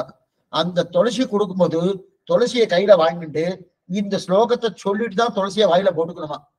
அநேகமா சிலருடைய வீட்டுல இந்த மாதிரி துளசி எடுத்துக்கொள்ளக்கூடிய ஒரு தன்மை இருந்ததுன்னா இந்த ஸ்லோகத்தை சொல்லிதான் துளசியை வாயில உட்கொள்ள வேண்டும். பகவானுடைய திருத்துழாயின்னு சொல்றோம்னு அதுதான். திக்வே கீர்த்தய கேசவம் முரணிபம் சேத்தோபத ஸ்ரீதரம் பாணித்வம் தத் அமர்ச்சய அச்சுத கதா ஸ்ரோத்வத்வயத்தம் ஸ்ருணு ஹரேகே கச்சாங்கி இக்மாலயம் ஜிக்ரக்ரான முகுந்த பாத துளசி மூர்தன் நமோதோட்சிதம். ஆச்சரியமான ஸ்லோகம். இதை வெறுமனே நிமிர்ந்து நிற்காது, வணங்கு. நமோதோட்சிதம், ஏன் தலையே வணங்கு, வெறுமனே நிமிர்ந்து நிற்காத, தலையே வணங்கு. என்னன்னா பெருமாளுடைய திருவடிக்கு முன்னால் வணங்கு. நாக்கே கண்டபடி கபகபகவன் கத்தாது. நீங்க எங்கேயோ கத்தின்னு இருக்கணும், அந்த மாதிரிலாம் கத்தவே கத்தாத. கத்தின்னு தானே பிரயோஜனம் இல்லை, ஏன் கத்தின்னு இருக்க. இது சுக்கராச்சாரியர் தெரிவிக்கிறார். சுக்கராச்சாரியே தெரிவிக்கிறார், விஷ்ணு புராணத்தை தெரிவிக்கிறார். என்னன்னா கபகபகவன் கத்தின்னு இருந்தீங்கன்னா என்னது அர்த்தம், நீ பகவான் நாமத்தை சொல்லாம எத்தையோ கத்தினா கிணத்துக்குள்ள தவற கத்தின்னு இருக்கணும். அநேகமா மழை வந்துட்டுனா ராத்திரிலாம் ஓன்னு சத்தம் போட்டுருக்கோம், சத்தம் போட்டுருக்கோம். கிணத்துக்குள்ள தவற கத்துற மாதிரியும் மழை வந்தப்ப தவற கத்துற மாதிரி தான் நீ சத்தம் போட்டுட்டு இருக்கன்னு அர்த்தம். அப்ப என்ன அர்த்தம், பகவான் நாமஸ்மரணம் பண்ணு, அது பண்ணாலே போகணும். அப்ப நம் கண்ணனை பார்க்காம மத்த எதையோ பார்த்துட்டு இருந்தா என்னதான் அர்த்தம். உனக்கும் கண்ணு இருக்கு, மயில் தோகை பார்த்திருக்கல, மயில் தொகையில ஒரு கண்ணு மாதிரி ஒண்ணு இருக்குமானோ, அதுக்கும் கண்ணு இருக்கு. அந்த கண்ணும் பார்க்க போறதுல உங்க கண்ணும் பார்க்க போறதுல. அப்ப உனக்கு கண்ணு இருந்தே பிரயோஜனம் இல்லை, வியர்த்தமான கண் அப்படின்னு தெரிவிக்கிறார். அப்ப கண்ணு யார பார்க்கணும், பகவான். சில பேர் நான் கோயிலுக்கு வந்த உடனே அப்படி கண்ணை போட்டுட்டு நமஸ்காரம் பண்ணுவான். வாயில ஏதோ சொல்லிட்டு இருப்பா, கண்ணை போட்டுட்டு வா. பராசரம் மட்டும் கோவம் வந்துருச்சு. இவ்வளவு சிரமப்பட்ட வந்திருக்க, இது இப்ப 1000 வருஷத்துக்கு முன்னாடி எனக்கு சொல்லிட்டு இருக்குது. இவ்வளவு சிரமப்பட்டு வந்துட்டு இருக்க. அங்க வந்து கண்ணை போடுறதுக்காக நீல மேனி ஐயோ நிறகொண்டது என் நெஞ்சனை கொண்டல் வண்ணனை கோவலனாய் வெண்ணெய் உண்டவாயன் என் உள்ளம் கவர்ந்தானை அண்டர்கோன் அடியரங்கன் என் அமுதனை கண்டகன்கள் மற்றொன்றினை காணாவன்.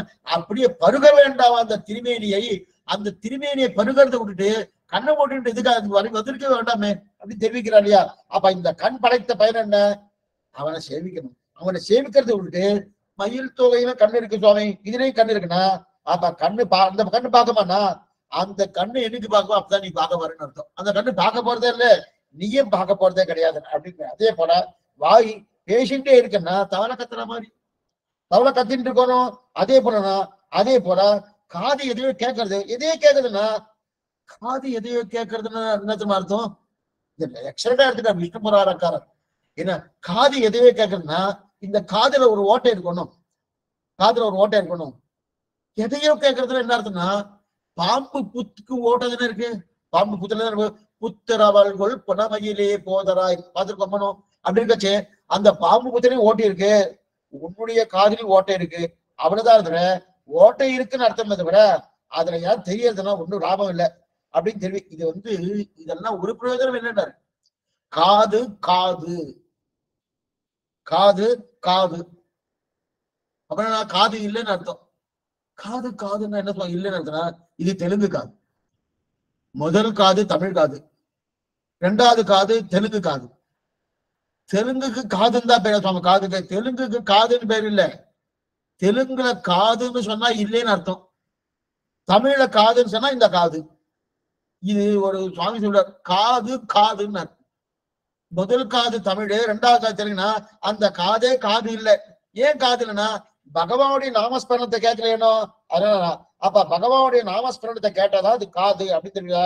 அப்ப காதுல என்ன பாம்பு புத்துக்கும் தான் ஓட்டை இருக்கு, அதே போல இந்த மாதிரி ஓட்டை இருக்கு. அப்பனா நம்முடைய புலன்கள் இந்த அவயவங்கள் எல்லாமே பகவத் விஷயத்துல ஈடுபடுத்தணும், அவருடைய கைக்கரியத்தில் ஈடுபடுத்தணுமே தவிர நாம் இப்ப சொல்லு விதத்துக்கு முன்னாடியே பார்த்தோம். இதெல்லாம் ஈடுபடுத்தணும்னா நம்ம உடல் எந்த பயனுக்காக படைக்கப்பட்டதோ அந்த பயனுக்காகத்தான் நம்ம உடல் இருக்கணும். பகவான் நமக்கு கரணகலைவரங்களை கொடுத்தது, சரீரத்தை கொடுத்தார், அவயவங்களை கொடுத்தார், வாயு கொடுத்திருக்கா, பஞ்ச இந்திரியங்கள் இதெல்லாம் கொடுத்துருக்காரனோ. இது கொடுத்ததுக்கு என்ன காரணம்னா அவருடைய நாமஸ்மரணம் பண்றதுக்காக, அவரின் பொருட்டு. அது எதற்காக படைக்கப்பட்டதோ அந்த பயனுக்காக உபயோகப்படுத்தாமல் நமக்காக உபயோகப்படுத்தினா அப்பனா அது உடல் தூய்மை கிடையாது. உடலுக்கு இருக்கக்கூடிய அழுக்கு என்னன்னா பகவான் சிருஷ்டித்ததே அவனுக்காக. நான் எனக்காக பண்ணேன்னா பிரயோஜனம் இல்லையே. இதான் ஆழ்வார் தெரிவிக்கிறார். ஊனில் வாழ்வுயிரே நல்லை போல் உன்னை பெற்று வானுடார் பெருமான் மதுசூதன் என்னம்மான் தானும் யானும் எல்லாம் தன்னுள்ளே கலந்தொழிந்தோம் தேனும் பாலும் நெய்யும் கண்ணரும் அமுதவத்தே. ஆழ்வார் கொண்டாடுறார், தன் சரீரத்தை பார்த்து கொண்டாடுறார். என்ன சுவாமி ஆழ்வார் கொண்டாடுவாரா? கொண்டாட்டம் உண்டான்னா இந்த சரீரமே பகவத் கைங்கரியமோ பாகவத கைங்கரியமோ ஆச்சாரிய கைங்கரியமோ செய்துன்னா அந்த சரீரம் உத்தேசம். இந்த இது வேண்டாம் சொன்னேல சுவாமின்னா அது பண்ணலன்னா வேண்டாம், பண்ணினா வேணும். பகவத் கைங்கரியம் பாகவத கைங்கரியம் ஆச்சாரிய கைங்கரியம் பண்ணிட்டு இருக்கச்சே அப்படிப்பட்ட சரீரம் வேணும். இது எந்த சரீரம் வேண்டாம்? ஊனில் வாழ்வியிலே நல்ல போய் உன்னை பெற்று அந்த சரீரம் வேணும்.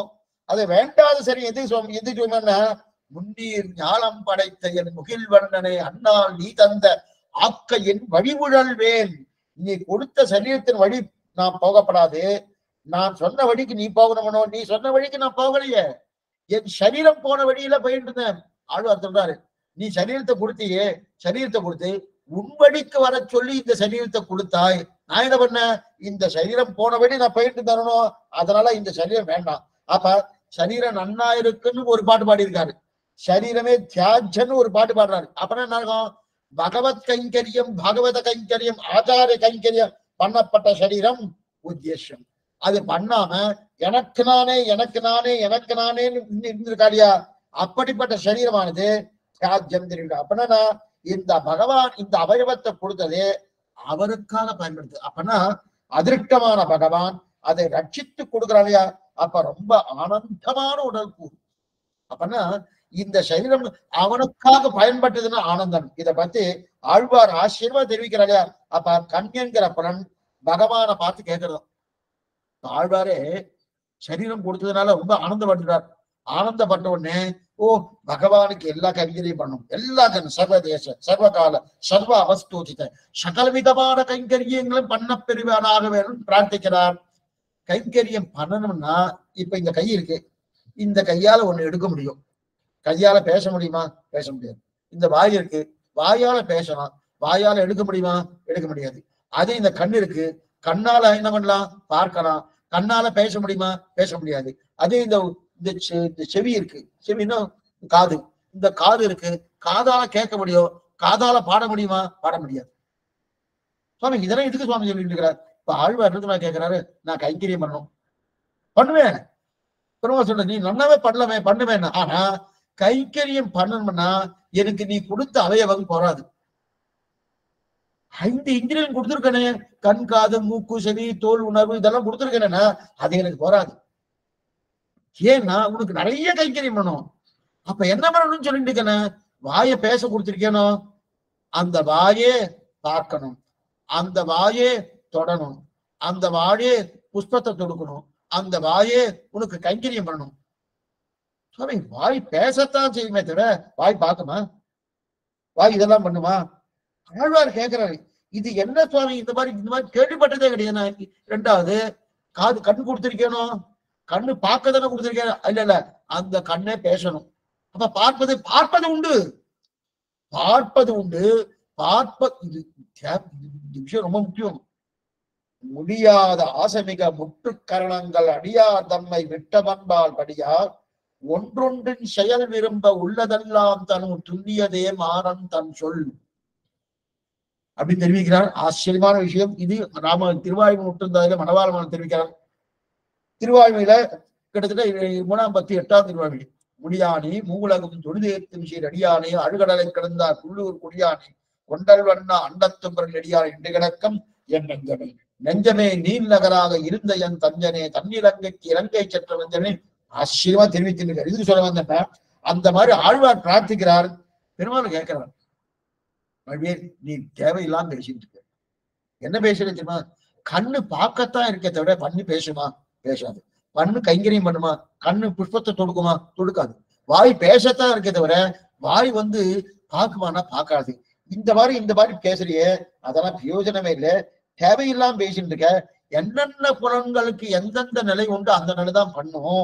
அதை விட்டுட்டு நீ எத்தத்தையே கேட்டு இருக்க. வாயே பேசணும்னு சொன்னா ஒத்துன்ற பேசிட்டு இருக்கு. ஆனா அந்த வாயை பார்க்கணும்னு சொல்ற, கைங்கரியம் பண்ணணும்னு சொல்ற, தொடணும்னு சொல்லிட்டு இருக்கிய, அது என்னமா முடியும்னு ஆழ்வார் திரும்பி கேட்கிறார். இதெல்லாம் எதுக்கடியே சொல்லியிருக்கேன்னா, சரீரம் இருந்தாலே கைங்கரியம் தான். இந்த சரீரம் எதுக்கு? ஆத்யங்களும் தர்மசாதனம். தர்மசாதன விஷயம் கொண்டு பகவத் கைங்கரியம், பாகவத கைங்கரியம், ஆச்சார கைங்கரியம். இப்ப தர்மசாதனா யாருக்கோ இது உதவி பண்றது, அது உதவி பண்றது, அது உதவி பண்றது உண்டு. இப்ப பள்ளிக்கூடத்துல குழந்தைக்கு புஸ்தகம் வாங்கி கொடுக்கலாம், அதுவும் தர்மசாதனம். ஆனா எந்த தர்ம காரியம் பண்ணனாலும் பகவத் சம்பந்தம் இல்லாம பண்ணினால தர்ம காரியமே கிடையாது. அதை அடிக்கடி சொல்லிட்டு இருக்கேன். எனக்கு பகவான் சம்மந்தம் இல்லை சுவாமி, எனக்கு அதெல்லாம் நம்பிக்கை கிடையாது. சில பேர் சொல்ற பாருங்க, எனக்கு அதெல்லாம் நம்பிக்கை கிடையாது, என்ன சாஸ்திரத்தை நம்ப மாட்டேன், கடவுள் இல்லை கடவுள் இல்லை இதெல்லாம் சொல்லிட்டு சில பேருக்கு சில பேர் உதவி பண்றா பாருங்க. அது தர்மமானா அது தர்மமே கிடையாதுன்னு சொல்றது சாஸ்திரம். ஏன்னா உனக்கு தர்மம் பண்ணணும்னாலே அந்த பகவத் சம்பந்தம் இல்லாம நீ பண்ணினா அந்த தர்மமே கிடையாது. எது போறன்னு சொல்றேன். ஏன் சொல்றேன்னா, இன்னைக்கு இல்லை இல்லைன்னு சொல்லிட்டு இருக்கா, இல்லை இல்லைன்னு எத்தனையோ கொடுத்துட்டு இருக்கா. ஆனா கொடுத்து பிரயோஜனம் இல்லை. புரியறதுக்காக சொல்றேன். சார்த்த கைங்கரியம் பண்றோம் ஒண்ணும். சார்த்த கைங்கரியம் பண்ணும்போது சார்த்தம்னா அப்பா திதி, அம்மாவுடைய திதி, முன்னோருடைய திதினா அந்தந்த தவசம் பண்றா இல்லையா, பண்ணிட்டு இருக்கும் போச்சு அதுல தானம் கொடுப்பா. தானம் கொடுக்கும்போது பக்கத்துல மனைவி இருந்து இதம்மமான அந்த தீர்த்தத்தை விடுவா.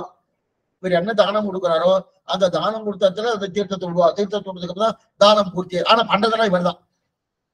இவர்தான் பண்ணுவார். பண்ணி கொடுத்த தர்ம பத்தினி இருக்காரோ அவ கொண்டு வந்து தீர்த்தத்தை விடுவா.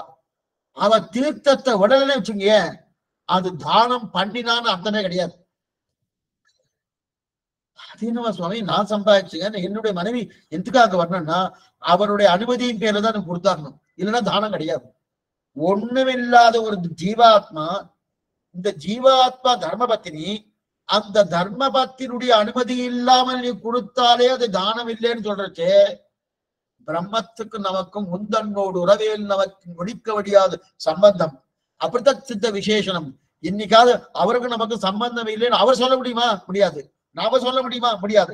யாராலையும் சொல்ல முடியாத ஒரு சம்பந்தம் அப்படின்னா குடல் துவக்கு, அப்படிப்பட்ட சம்பந்தம் இருக்கச்சுதே, அந்த சம்பந்தம் இல்லைன்னு சொல்லிட்டு கொடுத்தா தர்மகாரியம் கிடையாது.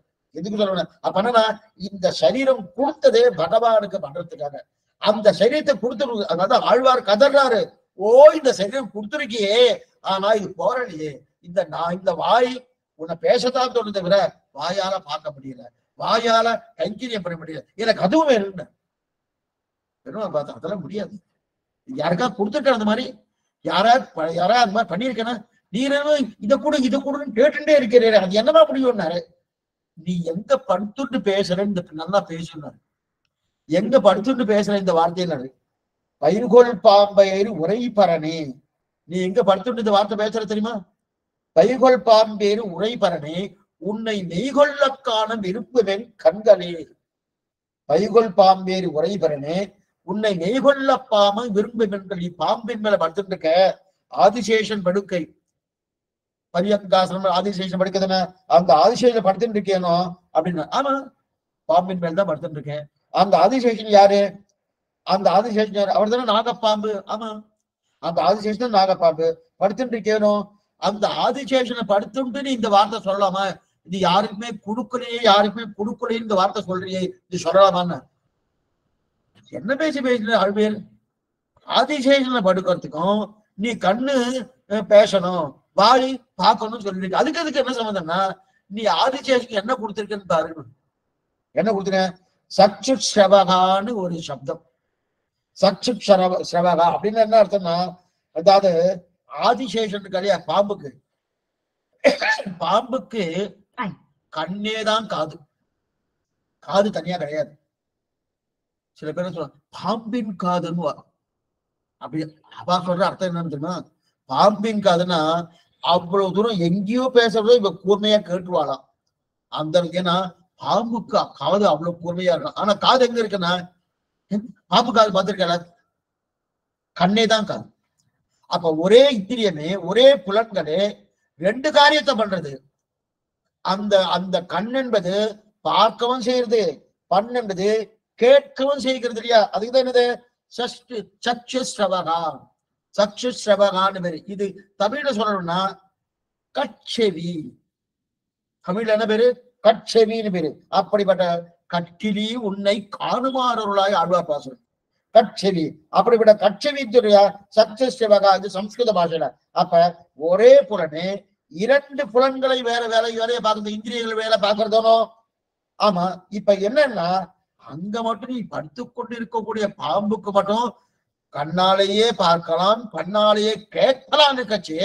இப்ப நான் வாயால பார்க்கணும்னு சொன்னா தப்பா, கண்ணால பேசணும்னு சொன்னா தப்பா? அங்க இருக்கு, அங்க இல்லாம போயிருந்து இருந்தா பரவாயில்ல. அப்ப அங்க கொடுத்திருக்கிய அதே போல எனக்கும் குடு, எனக்கும் குடு, எனக்கும் குடு. ஆழ்வார் பாத்தீங்க, இப்ப பெருமாள் பார்த்தார், ஓ இந்த ஆதிசேஷனை காமிச்சதே தப்பு, இவருக்கு மயர்வர மதுரம் அருளப்பட்டதே தப்பு. ஏன்னா இதெல்லாம் வாங்கிட்டு அது கொடுத்துருக்கேன், எனக்கு கொடு, இது கொடுத்துருக்கேன், இது கொடு, எனக்கு கொடு, எனக்கு கேட்டு இருக்காரு அப்படின்னு நினைக்கிறமனோ.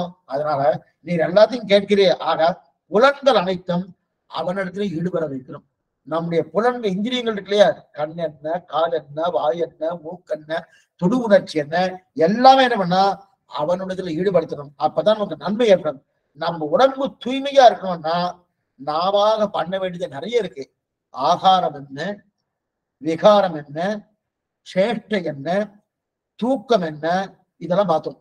ஆகாரம் என்னன்னு ஆகாரம் பண்ணணும் பார்த்தோம், அது விகாரம் என்னன்னு பார்த்துட்டோம், சேஷ்டை பார்த்துட்டோம், தூக்கம் பண்ணணும். இப்ப அதுல இருந்து எந்தெந்த வியாதிக்கு வழியோ அதுல பேசாம இருப்பது, அடுத்து திட்டம் அடுத்து கலந்து இருக்குது, இதுல என்னென்ன பார்த்தோம், அதுல இருந்து எங்கெந்து வரணும், ஆகாரம் என்னென்ன ஆகாரம் எடுத்துக்கணும்னு பார்த்தோம்.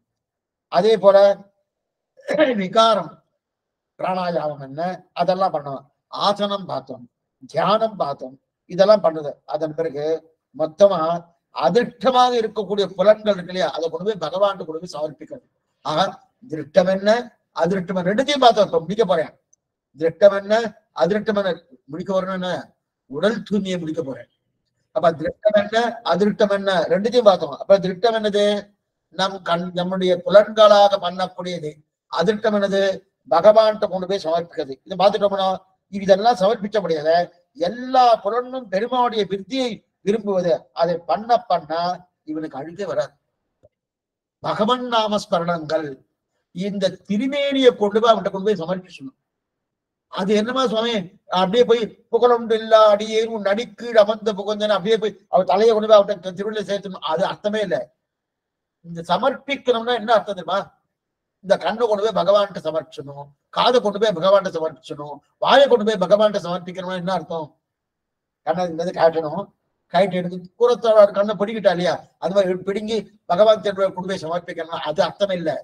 இந்த கண் அவனை தவிர மற்றொன்னு பார்க்கப்படாது, இந்த காது அவனுடைய ஸ்தோத்திரங்கள் மற்றொன்னு கேட்கப்படாது, இந்த வாய் அவனுடைய நாமத்தை தவிர பேசப்படாது, இந்த கால்கள் அவனுடைய கோயிலை தவிர மற்றத்துக்கு போகப்படாது, இந்த மூக்கு அவனுடைய திருத்துழாயில் முகர்வதை தவிர மற்றொன்று நுகரப்படாது. அதே போல ஒவ்வொரு அவயவங்களும் ஒவ்வொரு புலன்களும் அவனிடத்திலே ஈடுபடணும் இல்லையா, அது அர்த்தம். அந்த மாதிரி ஈடுபட்டான்னா அழுக்கே கிடையாது. ஆனா உடம்பு அழுக்கு இருக்க இல்லையே. என்னாச்சு சுவாமி, எல்லாம் போயிடுச்சு. என்ன பண்ணிட்டாரு, ஒண்ணு மட்டும் சுவாமி கொடுமையை பெருமாள் திருவட்ட சமைச்சிட்டார். அப்ப திருஷ்டம் என்னமா, திருஷ்டமும் பார்க்கணும், திருஷ்டமும் உண்டு. அது திருஷ்டம்னா நாம் பிரயத்தனப்பட்டு பண்றது, அதிருஷ்டம்னா நாம் பண்ணினதுக்கு அப்புறம் அது பகவானா கொடுக்கறது. இது ரெண்டுமே பண்ணணும் அப்படின்னு தெரிவிக்கிறால. அப்ப இந்த உடலில் அழுக்குன்றது பார்த்துட்டோம்.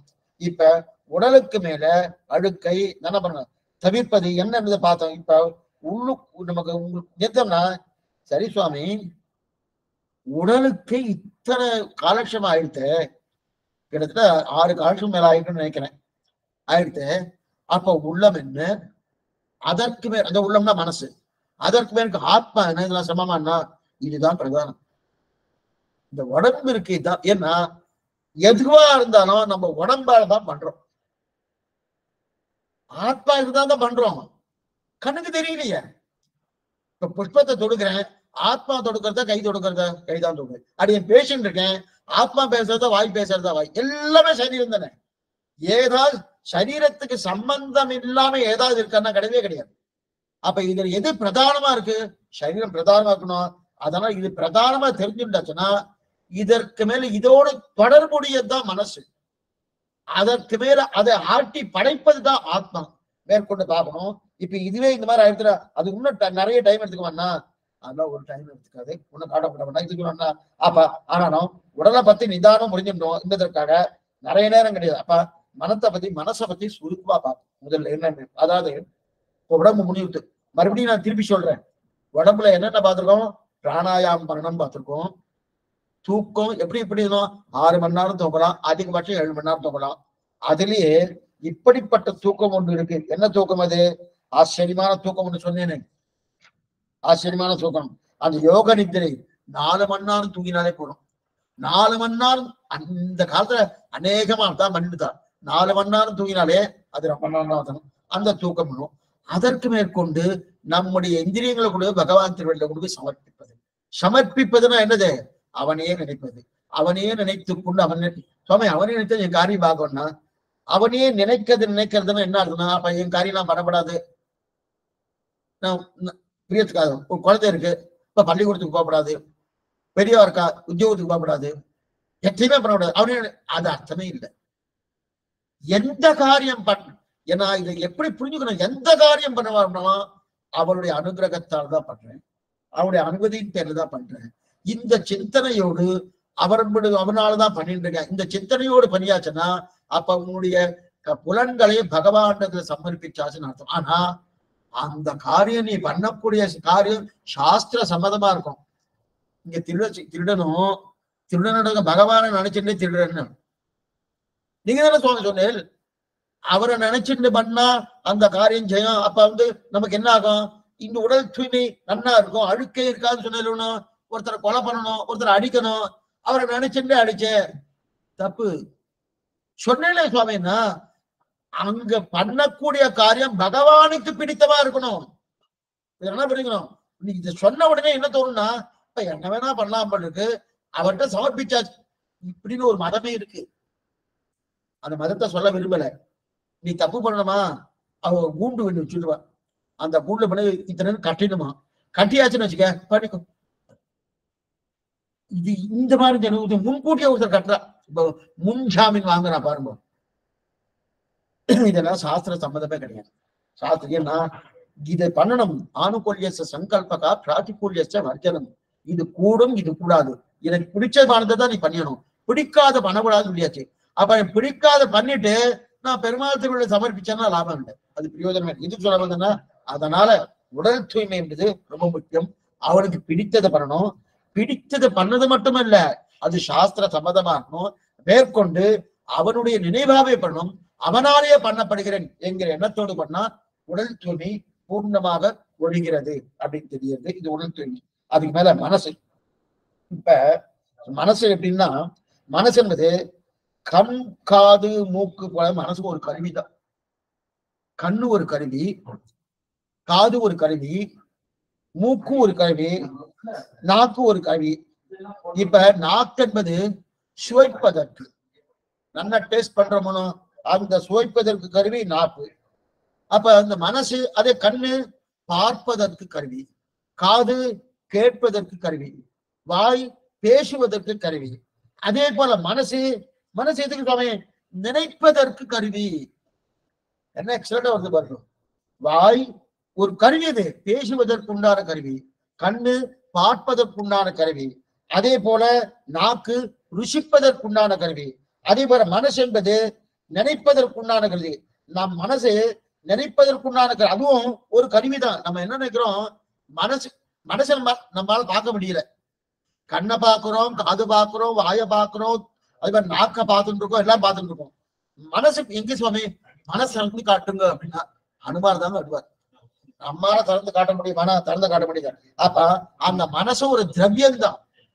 திரவியம்னா அது அப்படி பிரயாணம் பண்ணிட்டே இருக்கும். பிரயாணம் பண்ணிட்டு போயிட்டே இருந்து ஒரு இடத்துல நிக்காம போகும் நிற்கும், போகும் நிற்கும், இந்த மாதிரி இருந்தா அது அந்த பொருளுக்கு திரவியம்னு போயிருக்கு. அப்படிப்பட்ட திரவியம் தான் மனசு. ஆனா மனசு அவ்வளவு சுலபத்துல அடங்காதது ஒண்ணு. அடங்குமான்னா அடங்கவே அடங்காது. மனசு அடங்குமான அவ்வளவு சுலத்துல அடங்காது. மனசு எத்தனை வேணா அடங்குனா ஏன் இப்ப பார்ப்போம், ஒன்ன பார்ப்போம். அதாவது இப்ப ஒரு வஸ்துவை பார்க்கப்படாது, ஒரு வஸ்துவை பார்க்கப்படாதுன்னு நினைச்சேன். கண்ணை மூடினா தெரியாது, கண்ணை மூடினா வஸ்து தெரியாது, மூடின்னு தெரியாது. அதே போல இந்த இந்த இந்த நிலையை கேட்காது சுவாமி. கேட்கப்படாதுன்னு தெரியாச்சுன்னா என்ன பண்ணலாம், காதை ஒரு பஞ்சை வச்சு அடிச்சுட்டா நல்லா பஞ்சை அடிச்சுன்னா கேட்காதுன்னா ஒரு எத்தனை சத்தம் பண்ணல காதுல கேட்கவே கேட்காது, எதுவுமே கேட்காது அப்படின்னு சொல்லி காதுல வச்சு பஞ்சை வச்சு அடைச்சுட்டார். இப்ப அடைச்சுக்காதீங்க அப்படின்னு சொல்றது நீங்க கேட்கணும். இல்ல நீங்க சொன்ன சுவாமி காது வச்சு பஞ்சை வச்சு அடைச்சா அது கேட்காது போல் இருக்கு அப்படின்னு நினைச்சு இப்ப காதுல முடிஞ்சதுக்கு அப்புறம் பாருங்க. எதுக்கு சொல்ல வந்தேன்னா, அப்ப காதுல பஞ்சை வச்சு அடிச்சுட்டோம்னா உடனே அது கேட்காது, அதை முதல்ல அதே போல ஓட்டை அடிச்சுட்டா கேட்காதுன்னு. அதே போல மனசு நினைக்காம இருக்கணும். அதுக்கு எதை சுவாமி கொண்டு அடைக்கிறது? மனசு நினைக்காம இருக்கணும் சுவாமி. அவரை பத்தி நினைக்காதுன்னு சொல்றோம். சரி நினைக்கல, அதுக்கு எதை கொண்டு போயிடணும்? காதுக்கு ஓட்டை இருக்கு, பஞ்சை வச்சு அடிச்சிடுறோம். கண்ணு பார்க்கப்படாததுக்கு கண்ணை மூடிட்டோம். அதே போல மனசும் மூடுங்க சுவாமி.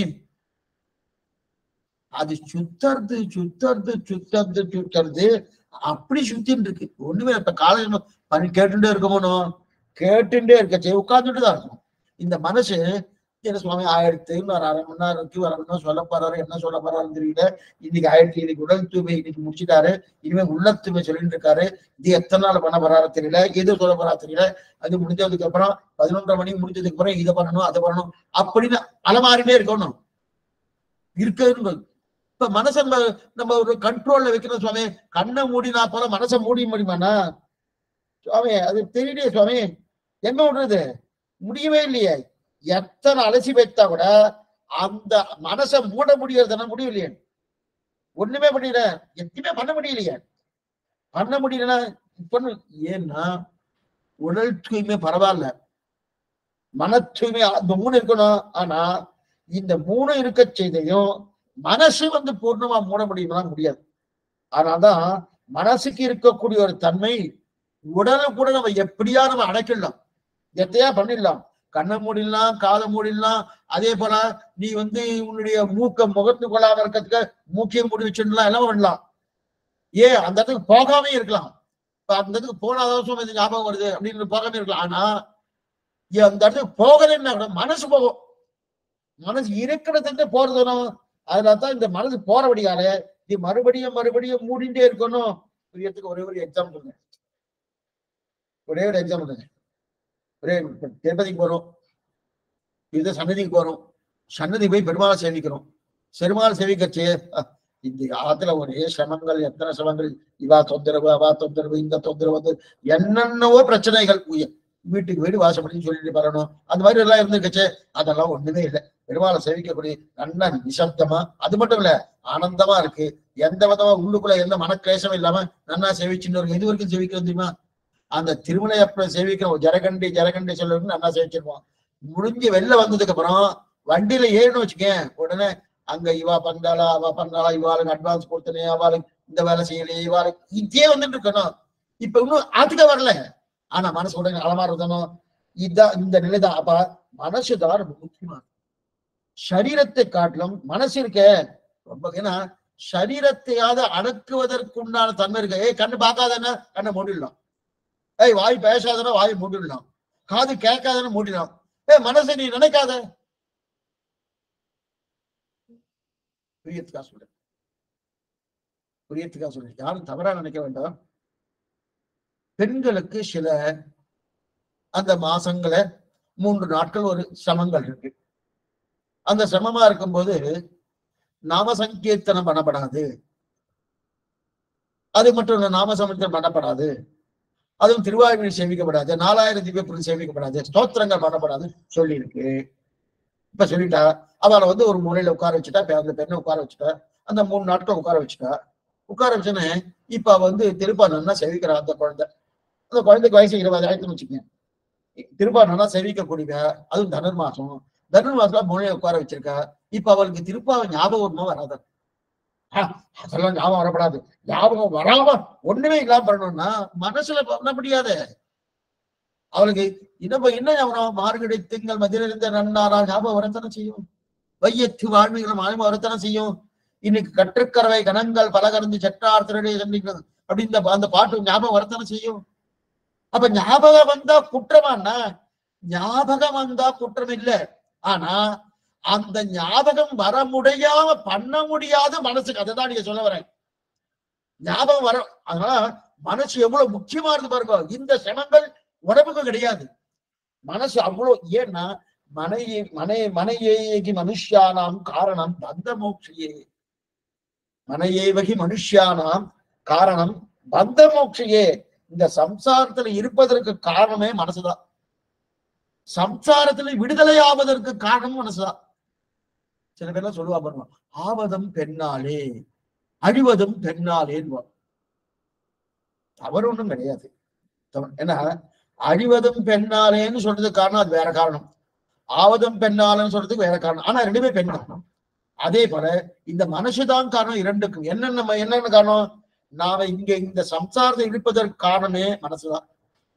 சம்சாரத்துல கிளம்பி சீமை கிட்ட போயிட்டு போனோம், அதுக்கும் காரணம் சுவாமி, அதுவும் மனசுதான். அப்ப மனசுதான் தடப்படுத்துவதற்கு காரணம் மனசு. அதே மனசுதான் நம்ம கொண்டு போய் அந்த தடை விடுதலை பண்றதுன்னு இது அதே மனசுதான் காரணம். கண்ணன் இதை தெரிவிக்கிற, ஆச்சரியமா தெரிவிக்கிறார். ஏய் அர்ஜுனா, உன்னோட மனசால உன்னை நீ உயர்த்தி கொள் அர்ஜுனா. உன்னுடைய மனசால உன்னை உயர்த்தி கொள். மனதை கொண்டே கீழே தள்ளி விடாதே. நல்லா பாருங்க. உன்னை மனசால நீ உயர்த்திக்கோ. மனசால உயர்த்தி கொண்டால், மனசால உன்னை உயர்த்தி கொண்டா மனசை வச்சுட்டு உன்னை நீயே கீழே தள்ளிக்காத, கீழே தள்ளி கொள்ளாதேன்னு 2மே பண்ணலாம். மனசால தாழ்ந்தவனால் ஆகலாம், மனசால தன்னை உயர்ந்தவனும். அப்ப மனமே நமக்கு நண்பனாகவும் இருக்கும், அந்த மனமே நமக்கு விரோதியாகவும் இருக்கும். அப்பனா பகைவன். மனமே நமக்கு நண்பனாக இருக்கும், அந்த மனமே நமக்கு விரோதி பகைவனாக இருக்கும். எப்படி சுவாமி? பற்றற்ற மனதா இருந்தா நண்பன், பற்ற எதுவுமே பற்று இல்லாம, பற்றிலன் ஈசனன் உற்றவன் நின்றவன் பற்றிலையாய் அவன் முற்றிலடங்கே அழுவார் பாசனம். பற்று எதிரையே பற்று இல்லாம அப்படியே அவ கைக்கிற மண்டே போறான். அப்படிப்பட்ட மனசா இருந்தா நண்பன். எல்லாத்தையும் ஆசை, இது வேணும் அது வேணும் அது வேணும் அது வேணும் ஆசைப்படுறானோ, அப்படிப்பட்ட மனசு என்னன்னா அந்த அவனுக்கு யாரு? அந்த மனசே பகைவன். மனசே பகைவனா இருக்கு, மனசே நண்பனாவும் இருக்கு. நண்பனா இருந்தா பற்றற்று இருக்கான்னு அர்த்தம், அதே பகைவனா இருக்கான்னா ஆசையோடு இருக்கான்னு அர்த்தம். இதான் தெரியுதா? அப்ப நமக்கு நல்லது பண்ணவேதான் பண்ணாது, ஆனா பார்த்தா விருப்பப்படாத மனசா இருந்தா நமக்கு ரொம்ப நல்லது ஏற்படும். அப்ப மனசேதான் நமக்கு நல்லவன், மனசேதான் நமக்கு தீயவன், பகைவனும் அவனே, அதே போல நன்மையவன். அப்ப மனசு என்பது எங்க இருக்கு சுவாமி? இவ்வளவு தூரம் பேசிட்டு இருக்காரு, மனசு எங்க இருக்குன்னா மனசு தெரியலையே சுவாமி. எங்க இருக்குதுன்னா அது ரொம்ப சூஷ்மமானது, ரொம்ப சூஷ்மமானது, ரொம்ப துல்லியமானது. துல்லியமா இருக்கும், சூஷ்மமானது. ஆனா இதை விட சூஷ்மமானது ஆத்மா. மனசை விட சூஷ்மமான, சூஷ்மம் என்ன? நம் கண்ணாலே பார்க்க முடியாத வஸ்துக்கு தான் சூஷ்மன்னு பேரு மனசு. அந்த மனசை காட்டிலும் இன்னும் சூஷ்மமானது எதுன்னா ஆத்மா அப்படின்னு தெரியுதா? அப்ப இந்த புலன்களை விட, இப்ப புலன்கள்னா கண்ணு அது ஒரு புலன், அது காது ஒரு புலன். இந்த புலன் நம்ம கண்ணுக்கு நல்லா தெரியுது. ஆனா இந்த புலன்கள் பஞ்ச இந்திரியங்களை காட்டிலும் இந்த மனஸ்தத்துவம்ன்றது மிகவும் சூஷ்மமானது. அப்ப கண் இருக்கு, இந்த கண் என்கிற இந்த கண் இருக்கணும், இந்த கண் இருக்கணும். கண் என்று இந்த சதப்பிண்டத்துல இருக்கு. ஆனா இந்த சதப்பிண்டத்துல இருக்கணும், அதையும் கண்ணு கிடையாது. கண் தெரிவது அதனால கிடையாது. கண் என்கிற இந்திரியம் வேறு, அதற்குள்ள சூஷ்மமா இருக்கக்கூடிய அந்த நிலை வேறு. என்ன புரியுதா? கண் கண்ணு இதை சொல்ற மூலம் கண் தான் இது. கண்ணான்னா அந்த கண்ணுக்குள்ள கண் என்கிற இந்திரியம் இருக்கு, அதான் நம்மளால பார்க்கப்படுறது. நிறைய பேர் கண் இருக்கு பார்க்க முடியாதா? கண் தெரியல என்றார். கண் இருக்கே சுவாமினா அப்ப இந்திரியம் வேலை செய்யலன்னு அர்த்தம். அதே போல மூக்கு இருக்கு, மூக்கு இப்ப புஷ்பத்தை முகந்து பார்க்கணும், முகந்து பார்க்கணும்னாலே இங்க வச்சுக்கிறோமா, இல்ல இங்க வைக்கிறோமா, இல்ல இங்க வைக்கிறோமா? சுவாமி இங்கதானே வைக்கிறோம். அப்ப மூக்குன்றது ஒரு அவயவம், ஆனா மூக்குங்கிற இந்திரியம் வேறு, மூக்குன்றது வேறு.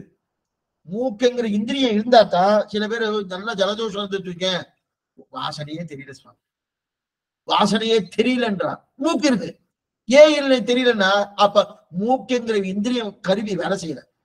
இப்ப மூக்கு வேறு, மூக்குங்கிற இந்திரியம் வேறு, இந்திரியம் வேறு. அதே போல காது இருக்கணும், நிறைய பேர் காது இருக்கு.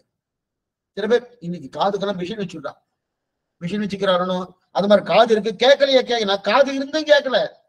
ஏன் சுவாமினா காது கேளாதவர்களுக்கும் காது இருக்கு, ஆனா காது நன்னாதான் இருக்குன்னா கண் நன்னாதான் இருக்கணுன்றதுக்காக கண்ணே இல்லையான இருக்கு, ஆனா அதற்குள்ள ஒரு புலன், அந்த கண் என்கிற இந்திரியம் சரிவர வேலை செய்யல, வேலை செய்யல. அதே போல மூக்குங்கிற புலன் சரிவர வேலை செய்யல, காதுங்கிற புலன் சரிவர வேலை செய்யல. அப்ப இது இருக்கு இல்லையா? அப்ப இந்த மாதிரி இருக்கச்சது. அதே போலதான் மனசு என்பது ஒரு புலன், அது என்னது? உட்புலன். கண் என்பது எப்படி புலனும் ஒரு இந்திரியமும், மூக்கு என்பது எப்படி ஒரு புலனும் ஒரு இந்திரியமும், அதே போல மனசு என்பது ஒரு இந்திரியம், ஒரு புலன். அப்ப இந்த புலனா அந்தராத்மாவான புலன் அப்படின்னா, அந்தரமான புலன் அப்படின்னா நினைப்பதற்குண்டான கருவி மனசு, பார்ப்பதற்குண்டான கருவி கண்ணு, பேசுவதற்குண்டான கருவி வாய், அதே போல நினைப்பதற்குண்டான கருவி எது? மனசு. அப்ப மற்ற அத்தனையும் எப்படி கருவிகளோ அதே போல மனசும் ஒரு கருவி. என்ன புரியுதா? மனசும் ஒரு கருவி. இப்ப சில கேள்வி மட்டும் நீங்க கேட்கிற வச்சிருக்கோம், மனசுக்கு பாருங்க எத்தனை கேள்வி வருது பாருங்க, கேட்கிறோம் வச்சுக்கோங்க. அதாவது பதிலே சொல்ல வேண்டாம், இப்ப நீங்க பதில நினைச்சுட்டாலே போறோம். இப்ப பதில நினைச்சு சிலதெல்லாம் சுவாமி இந்த மாதிரி சொல்லிட்டு இருக்காரு, இதுக்கு என்ன பதில், இதுக்கு என்ன பதில் என்ன, அப்ப நீங்க இதுக்கு என்ன பதில் நினைக்கிறேன் இல்லையா? அந்த நினைவேதான் மனசு, அந்த நினைவேதான் மனசுன்னு சொல்றாரு இல்லையா? அந்த நினைவுதான் மனசுன்னு தெரியும். இப்ப நான் நினைச்சு கொள்ளுங்கள் போதுன்னு வார்த்தை சொன்னேன்னா அந்த நினைக்க போறது எது? நீங்க நினைச்சுக்கோங்கன்னு சொல்லணும். அந்த நினைச்சுக்கோங்க சொல்றச்சே நினைப்பது எது? அத நினைக்க போறது மனசுதான். சுவாமி, மனதில் நீங்க நல்லா தெளிவா இருக்கல, மனசு நல்லா தெளிவா இருக்கன்னா என்ன சுவாமி சொல்றதுன்னா, அப்ப தெளிவா இருக்க போவது எது? மனசுதான், சரீரமே இல்ல. தெளிவா சுவாமி தெளிவா இருக்கல, அநேகமா முடிஞ்சவன நல்லா புரிஞ்சு தோணும் அப்படின்னு கேட்கிறனும். அப்ப இது புரிஞ்சுட்டு ஆத்மாவுக்கு தானே புரியனா, அந்த ஆத்மா புரிவதற்கு முன்னாடி புரிவதற்கு உண்டான கருவி மனசு. மனசு மூலமாத்தான் ஆத்மாவுக்கு போறது. ஆனா மனசுக்கு புரிய போறது இல்ல. ஆனா ஆத்மாவுக்கு புரியணும்னா அதை கொண்டு போய் ஆத்மாவுக்கு போய் சேர்க்கணும். அதை சேர்க்கக்கூடிய கருவி எதுன்னா மனசு. புரியுது? ஒண்ணு கன்ஃபியூஷனா கிடையாது. அதை கேட்கக்கூடிய கருவி கிடையாது அப்படின்னு தெரியாது. தெளிவா தெரிஞ்சுட்டு எல்லாம் சொல்லணும். தெளிவா தெரிஞ்சுட்டதுன்னு எதுன்னு அர்த்தம்? மனசுதான். இப்ப சொல்லிக்கொண்டே இருக்கேன், இந்த பக்கம் காதை கொடுத்து இருக்கிறா, மனசு நல்லா தானே இருக்கு, நல்லா நினைக்கிறாள அப்படின்னா, அப்ப மனசு என்னதான் நினைச்சு கொண்டிருக்கேன். சில பேர் என்ன நினைச்சுட்டு இருக்கேன், நீங்க மனசுல என்ன நினைச்சு கேட்கிற மனம்? சரி, இதெல்லாம் சாமி உங்க மனசுல உறுதி இருக்கா? மனசுக்கு எத்தனை வருது பாருங்க, எத்தனை விதமா இருக்கணும். உங்க மனசுல உறுதி இருக்கா? உறுதி வந்துருத்தா அப்படின்னா, உறுதி வந்துருத்தானா மனசுலதான் உறுதி ஏற்படும். உறுதி ஏற்படணும். அப்ப உறுதி வந்துட்டான்னு கேட்டா மனம்தான் உறுதி. நன்றாக மனசுல வாங்கிட்டால, நன்னா மனசுல வாங்கிட்டாலன்னு அப்படின்னா மனசுதான் மனசுல வாங்கி கொள்ளணும். மனசு தெளிவா இருக்குதுன்னா, மனசு தெளிவு என்று பார்த்தா மனசுல என்ன நினைச்சு கொண்டிருக்கேன் அப்படின்னு கேட்கிறாரோ, இந்தந்த வார்த்தைகள். அப்ப எது நினைக்கிறதுனால அது மனசுதான். எது நினைக்கிறனா, என்ன நினைச்சுட்டு இருக்கீங்க நீங்க அப்படின்னு அகங்காரமா பேசணுமோ, அதுவும் மனசுதான். ஆக ஒரே மனசுதான். எத்தனை கேள்வி வருது பாருங்க. தெளிவா இருக்கா? புரிஞ்சுட்டா? அதுக்கப்புறம் உங்களுக்கு உங்க மனசுல என்ன இருக்கு?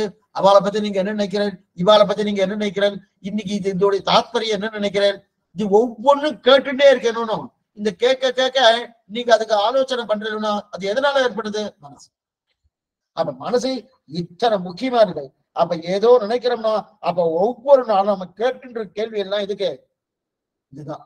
சில பேர் நெஞ்ச தொட்டு சொல்லுவோம் சொல்றோம், நெஞ்ச தொட்டு சொல்லுங்கன்னா இந்த கேள்வியெல்லாம் எங்க போறது? மனசுக்கு தான். அப்படின்னா உண்மையை பேசுதுன்னு அர்த்தம். நெஞ்ச தொட்டு சொல்லுங்கன்னு சொல்றா பாருங்க. நெஞ்ச தொட்டு சொல்லணும், உண்மையை பேசுங்கன்னு அர்த்தமா? நெஞ்ச தொட்டு. அப்ப மனதுக்கு வேற உறுதியா இருக்கிறேல, உறுதியா இருக்க மனசு தத்துவம் தெரியறதா அப்படின்னு கேட்கிறோம். உறுதியா இருக்கிறேன் அப்படின்னா நீங்க என்ன நினைச்சுன்னு இந்த மாதிரி பேசிட்டு இருக்கீங்க, வேறமா பேசிட்டு இருக்கிற, நேற்றுக்கு ஒரு மாதிரி பேசிட்டு இருக்கிற, மனசுல என்ன நினைச்சுட்டு இருக்கேன்? எத்தனை விதவிதமா வந்து பாருங்க. இதெல்லாம் அப்படின்னா அர்த்தம் திமிருந்து ஒரு அர்த்தத்தோட கேட்கிறோமோ. இத்தனையும் இதுல இருக்கு மனஸ்தத்துவம். அப்ப ஒரே மனசில் விகாரங்கள் தான் எத்தனை 10 விதம் இல்ல, 100 விதம் இல்ல, 1000 விதமா சொல்லலாம். இந்த நிலை உடலுக்கு உண்டான கிடையாது. அப்ப மனசு எவ்வளவு முக்கியமா இருக்கும். சாமி இத்தனை உடம்பை நீங்க இத்தனை நேரம் எடுத்துட்டேன்னா, ஆனா மனஸ்தத்துவம் சரியா இருந்தா தான் இது ஒட்டுக்கும். அப்பனா இந்த விகாரம்லாம் என்னது? இந்த விகாரம் வேறுபட்ட தன்மை. ஆனா மனதிற்கு என்னென்ன விகாரம் ஏற்படும்னா அதுக்குதான் மனோவிகாரம்னு பேரு. இந்த விகாரத்துக்கு மனோவிகாரம்னு சொல்லுவா. அப்படின்னா இப்ப நான் சொல்றதை எல்லாம் வார்த்தையா சொல்லிட்டு வரணும். இது கேட்டாலா, அது கேட்டாலா, அவளை பத்தி தெரியல, இவாளை பத்தி தெரிஞ்சின்றா, நீங்க இதற்கு என்ன புரிஞ்சுட்டு இருக்கு? இப்ப சொன்னதுனால என்ன உங்களுக்கு சந்தேகம் ஏற்பட்டிருக்கு? நீங்க என்ன உங்க மனசுல வச்சுட்டு இருக்கு? என்னவா பேசிட்டு இருக்கு? இந்த மாதிரி சொல்லிட்டு இருக்கணும். இதெல்லாம் வார்த்தையா பேசுறேன். இதுக்கெல்லாம் சப்தங்கள் உண்டு. இந்த சப்தத்தை சொன்னா, ஓ இந்த சப்தங்களுக்கு தான் இந்த வார்த்தையான்னு தோணும். ஆனா அந்த சப்தத்துக்கு உண்டான அர்த்தம் நமக்கு தெரியாது. ஆனா நம்ம நித்தியப்படி இது கேட்டுட்டுதான் இருக்கும். ஒவ்வொருத்தரும் பேசிட்டு தான் இருக்கும். யாராட்ட என்ன பேசும் எல்லாத்தையும் பேசிட்டு தான். பேசிட்டு இருக்கக்கூடிய தன்மை தான் இங்க தெரிவிக்கிற கண்ணன் கீதையில என்னன்னு பாருங்க. நன்னா புரிஞ்சுட்டா? நான் சொன்னதுல நல்லா காலட்சத்துல புரிஞ்சுட்டேன் சொல்லியா? இப்ப வார்த்தையா சொல்லும் போது இதெல்லாம் வந்து இப்ப முதல் வார்த்தை சொல்றேன், சங்கல்பம். சங்கல்பம் சொல்றோமோ, சங்கல்பம்னா என்ன தெரியுமா? சாமி சங்கல்பம் இல்ல, 2 விதம் சொல்லுவா. கோயில்ல அர்ச்சனை பண்ணும்போது சங்கல்பமே பண்ணல சுவாமி, அர்ச்சகரை விட்டு சங்கல்பம் பண்ண சொல்லுங்க பண்ணுவார். அப்பனா என்னது?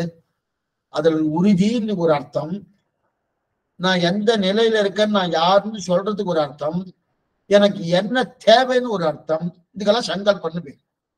அப்ப சங்கல்பம் உறுதின்னு வச்சுக்கலாம். நான் யாருன்றது சொல்லலாம். நான் என்ன தேவைக்காக வந்திருக்கேன்னு சொல்றேன். இதெல்லாம் சங்கல்பம். பகவதாஜ்ஞா, பகவத் கைங்கரிய ரூபம், அதெல்லாம் சங்கல்பம். இது சங்கல்பம். அது அப்ப இது ஒரு சப்தம். அப்ப அதுதான் இங்க முன்னாடி பார்த்தோம் உறுதின்னு பார்த்தோம். அதற்கு மனது உறுதி எடுத்து அதே போல சங்கல்பம்.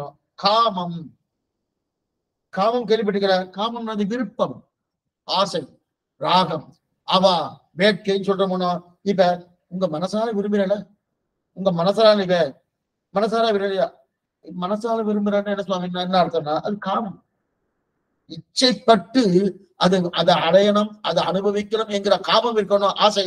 அந்த ஆசைதான் காமம். இன்னொரு கேள்வி, அப்ப மனசார விரும்புறன்னா மனசுதான் விரும்புமா? மனசார விரும்புறேன்னு கேட்கிறா பாருங்க. இந்த சப்தம் சரியானா படிய சொன்ன மனசால விரும்புறல. ஒரு பெண்ணை பார்த்து ஒரு பையன் கேட்கறான், ஒரு பையனை பார்த்து ஒரு பெண்ணு கேட்கறானா மனசால விரும்புறேன்னா, மனசால விரும்புனா நான் தான் விரும்பணும், மனசு விரும்பாது.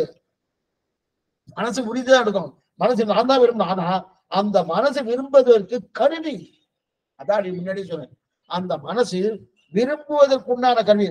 உங்க மனசால் முடிவு எடுத்துட்டா முடிவு எடுப்பதற்கு மனசு கருவி. அதனாலதான் மனசுக்கு இன்னொரு பேர் ஒண்ணு தெரியுமா? புத்தி. புத்தி இந்த கருவி. அப்ப உங்க மனசால் முடிவு எடுத்தனா முடிவெடுப்பதற்கு மனசு ஒரு கருவி. அப்ப உங்க மனசு தெளிவாயிடுத்த, மனசு ரொம்ப தெளிவாயிடுத்தன்னா அப்ப தெளிந்த ஞானத்துக்கு எது கருவி? மனசு கருவி. மனசு கருவி, முடிவெடுப்பதற்கு மனசு கருவி, உண்மையை பேசுவதற்கு மனசு கருவி. நீ என்ன சிந்திச்சு சொல்றல, ஆலோசனை பண்ணிதான் சொல்றா, சிந்தித்துதான் சொல்றேன்னா அப்ப சிந்திப்பதற்கும் மனசு கருவி. இத்தனையும் இருக்கு பாருங்க. இந்த மனசுதான் ரொம்ப முக்கியமானது. சுவாமி உடம்பே தேவலை போல் இருக்கு, அதை விட இது மோசமா இருக்குன்னா ஒண்ணும் கஷ்டமே இல்லை. நம்ம நிச்சயமே இது பண்ணிட்டு இருக்கோம், நமக்கு தெரியல. இந்த சப்தத்தை போட்டபடியால் தெரியும். இதெல்லாம் நல்லா அனலைஸ் பண்ணி பார்த்தோம் வச்சுக்க, ஆராய்ச்சி பண்ணி பார்த்தோம்னா ஆமா சுவாமி, நித்தியம் நான் பேசுற வழக்குல வீட்டுல அம்மாட்ட பேசுறோம், அது மாதிரி அப்பாட்ட பேசிட்டு இருக்கோம், தாயாட்ட பேசிட்டு இருக்கோம், தகப்பனாட்ட பேசிட்டு இருக்கோம், மத்த சகோதரன் சகோதரிட்ட பேசிட்டு இருக்கோம், மற்றவாட்ட பக்கத்து வீடு என்ன, வெளி வீடு என்ன, அண்ட வீடு அசல் வீடு எல்லாத்தையும் பேசிட்டு இருக்கக்கூடிய தன்மைதான் இது. இது சொல்ல வந்தேன்னா சிந்திப்பதற்குண்டான கருவிதான். இப்ப ஒவ்வொன்றும் மனசு வேலை பார்க்கறதா? இந்த மாதிரி கண்ணில் யாரு கேட்காரோ, நீனா கண்ணில் பார்த்தீங்களா? சரி சுவாமி, இப்ப கண்ணால சிந்திக்கலா? யாரா கேட்கிறாளா? கண்ணால பார்த்தேன்னு சொல்லுவான், கண்ணால உறுதி எடுத்துட்டாரா? ஒருத்தரும் கேட்க மாட்டான். தப்பு அந்த கேள்வி. கண்ணால நீங்க நினைச்சு பார்த்தல? சொல்ல மாட்டான். கண்ணால நீ ஆலோசனை பண்ணல? சொல்ல மாட்டான். ஆனா இத்தனை கண்ணுக்கு ஒன்னேதான் பார்ப்பது மட்டும்தான், காதுக்கு ஒண்ணுதான் கேட்பது மட்டும்தான், வாய்க்கு ஒண்ணுதான் பேசுவது மட்டும்தான். ஆனா மனசுக்கு எல்லாமே உண்டு. நினைவிலிருந்து தொடங்கி என்னென்ன உண்டோ அத்தனை உண்டு. இத்தனை பெருமை மனசு. சாமி ஒண்ணுமில்லாத மனசுக்கு தெரியாது, அதுன்னு உண்டு. ஏன்னா மனசு சரியா இருந்தாதான் காலக்ஷேபத்துக்கு வருவோம். அடியேனே இருக்காது, மனசு சரியில்லைன்னு வச்சுக்கோங்க, காலக்ஷேபம் உண்டா? கிடையாது, கிடையாது சுவாமி, கிடையாது. போயிட்டு வாங்கன்னா போயிட்டு வர வேண்டியதுதான். இந்த மனசு ரொம்ப முக்கியம். அதனாலதான் நாங்க மனசை தட்டி கொடுத்துட்டே இருக்கணும். மனசை எங்கேயும் ஓட விடப்படாது. இங்கேயும் அங்கேயும் ஓடணும்னா ஓடவே விடாம மனசை நல்லா ஜாகிரதையா பாத்துக்கணும். மனசே நீ எவ்வளவு நல்லா நெஞ்சமே நல்ல நிலை உன்னை பெற்றால் என் செய்வோம் ஆழ்வார் தெரிவிக்கிறார். நெஞ்சமே நீ எத்தனை நல்லது பண்ணிருக்க, எனக்கு உன்னை விட்டேன்னா எனக்கு வேற கதியே கிடையாது. பகவான் விட்டா கதி கிடையாதுன்னு சொல்லணுமா? நெஞ்ச விட்டாங்க. ஏன்னா நெஞ்சுதான் கொண்டு போய் சேர்க்கறது பகவான்கிட்ட. நெஞ்சு அனுமதிக்கலன்னு வச்சுக்கலேன். அதனால்தான் நீங்க நம்ம ராமானுஜதாய் பார்த்து போகணும். அதுல முதல் பாட்டு என்ன? நெஞ்சே சொல்லுவோம் அவன் நாமங்களேன்னு இருக்கு இல்லையா? மறுபடியும் நீங்களே அனலைஸ் பண்ணி நீங்க நெஞ்சால நினைச்சு பாருங்க. நான் திரும்பி கேட்கிறேன், நெஞ்சால நினைச்சு பாருங்க. நெஞ்சு சொல்லுமா வாய் சொல்லுமா? ஆமா சுவாமி, நெஞ்சு சொல்லாதே, வாய் தான் சொல்லணும். நெஞ்சு நினைக்கும் தானே, நெஞ்சு நினைவுக்கு தானே நெஞ்சு. அப்ப நெஞ்சே சொல்லுவாங்க. நாங்க திருவரங்கத்தை தப்பா சொல்லிட்டு இருக்காரு அப்படின்னா, வாய் சொல்லணும்னாலும் நெஞ்சு அனுமதித்தாத்தான் வாய் சொல்ல முடியும். நெஞ்சு அனுமதி. இப்ப காலட்சேபம் நீங்க சொல்றேன்னா, காலட்சேபம் வந்திருக்கேன்னா நெஞ்சு அனுமதித்திருக்கு, அதனாலதான் காலட்சேபம். நீங்க கேட்கறன்னா நெஞ்சு அனுமதித்திருக்கு, அதனால கேட்டு இருக்காரு. நெஞ்சு அனுமதி இல்லைன்னு வச்சுக்கேன், ஒண்ணும் பிரயோஜனமே இல்லை. அதெல்லாம் திருவேரங்கத்தை பார்த்தாரு. ஓ, வாய்க்கு ஒண்ணும் இல்ல, நெஞ்சு சொல்றது வாய்க்கு அங்க போறது, நெஞ்சு அனுமதிக்கிறோமோ. அப்ப நெஞ்சு என்ன, நெஞ்சே சொல்லு. அப்ப நெஞ்சை தட்டி கொடுக்குறாரு. நெஞ்சே சொல்லுவோம் அவன் நாமங்களே, அவன் நாமத்தை சொல்லுங்க, அவன் நாமத்தை சொல்லுங்க அப்படின்னு நெஞ்சை தட்டி கொடுத்து கேட்கிறாருனோ. அதனால்தான் சுவாமி நம்மாழ்வார் பிரபன்ன ஜன கூட்டஸ்தர், பராங்குசர். அப்படிப்பட்ட பராங்குசர் முதல் பாசுரம், உயர்வர உயர்நலம் உடையவன் எவனவன், அயர்வர மதிநலம் அருளினன் எவனவன், அயர்வரும் அபரர்கள் அதிபதி எவனவன், துயரடி சுடரடி தொழுதனன் மரணன். முதல் பாசுர என்ன தெரிவிக்கார்? துயரடி சுடரடி தொழுது எழு என் மனனே, தொழுது எழு என் கையேன்னு சொல்லணும். தொழுது எது கைதான தொழப்படுறது, மனசா தொழப்படுறது? மனசு தொழாது. மனசு எது, மனசு எங்க இருக்குன்னு தெரிய சுவாமி. மனசை பார்த்திருக்கலாம். அதீந்திரியன்னு பேர் அதுக்கு. மனசை நம்ம பார்க்கவே முடியாது. இந்திரியங்கள் நம்ம கண்ணால பாக்குறது, கண் காது மூக்கு செவி இதெல்லாம். ஆனா மனசு அதீந்திரியம், நம்ம கண்ணால பார்க்க முடியாது. சூஷ்மமானது. சூஷ்மமான இருக்கக்கூடிய ஒரு வஸ்துவை பார்த்து தொடு, நல்லா சேவி, பகவான் நமஸ்காரம் பண்ணுனா அது என்னமா சுவாமி நமஸ்காரம் பண்ணும்? ஏன் சுவாமி அந்த மாதிரி சொல்றாரு? நம்மாழ்வார் மனசுக்கு சரி இல்லையா, ஏன் மனசு சொல்றாரு? தொடுதி எடு என் மனனே, என் மனனே அப்படின்றார். இன்னொரு விஷயம் சேர்த்து சொல்லிடுறேன். இன்னொரு விஷயம் சேர்த்து சொல்லிடுறேன். என்னன்னா, நம்மாழ்வார் போய் சேவிக்கிற மூணும் சேவிக்கச்சே எங்க நம்மாழ்வார் இருந்தாலும் ஞானமுத்திரையோடு இருப்பார். ஒரு கை அவரு அஸ்தத்தோடு இருப்பார், இன்னொன்னு ஞானமுத்திரை. இந்த ஞானமுத்திரையோடு இருப்பார். நல்லா நமக்கு உபதேசம் பண்ணக்கூடிய ஒரு நிலையிலேயே நமக்கு ஞானமுத்திரையோடு இந்த நிலையில் இருப்பார். எந்த நீங்க ஆழ்வார் திருநெறி போனாலும், திருவல்லிக்கேணி வந்தாலும், வேற எந்தெந்த சன்னிதிக்கு போனாலும் இந்த நிலையோடு தான் இருப்பார். எதை தவிர? காஞ்சிபுரம் திவ்ய தேசத்தை தவிர.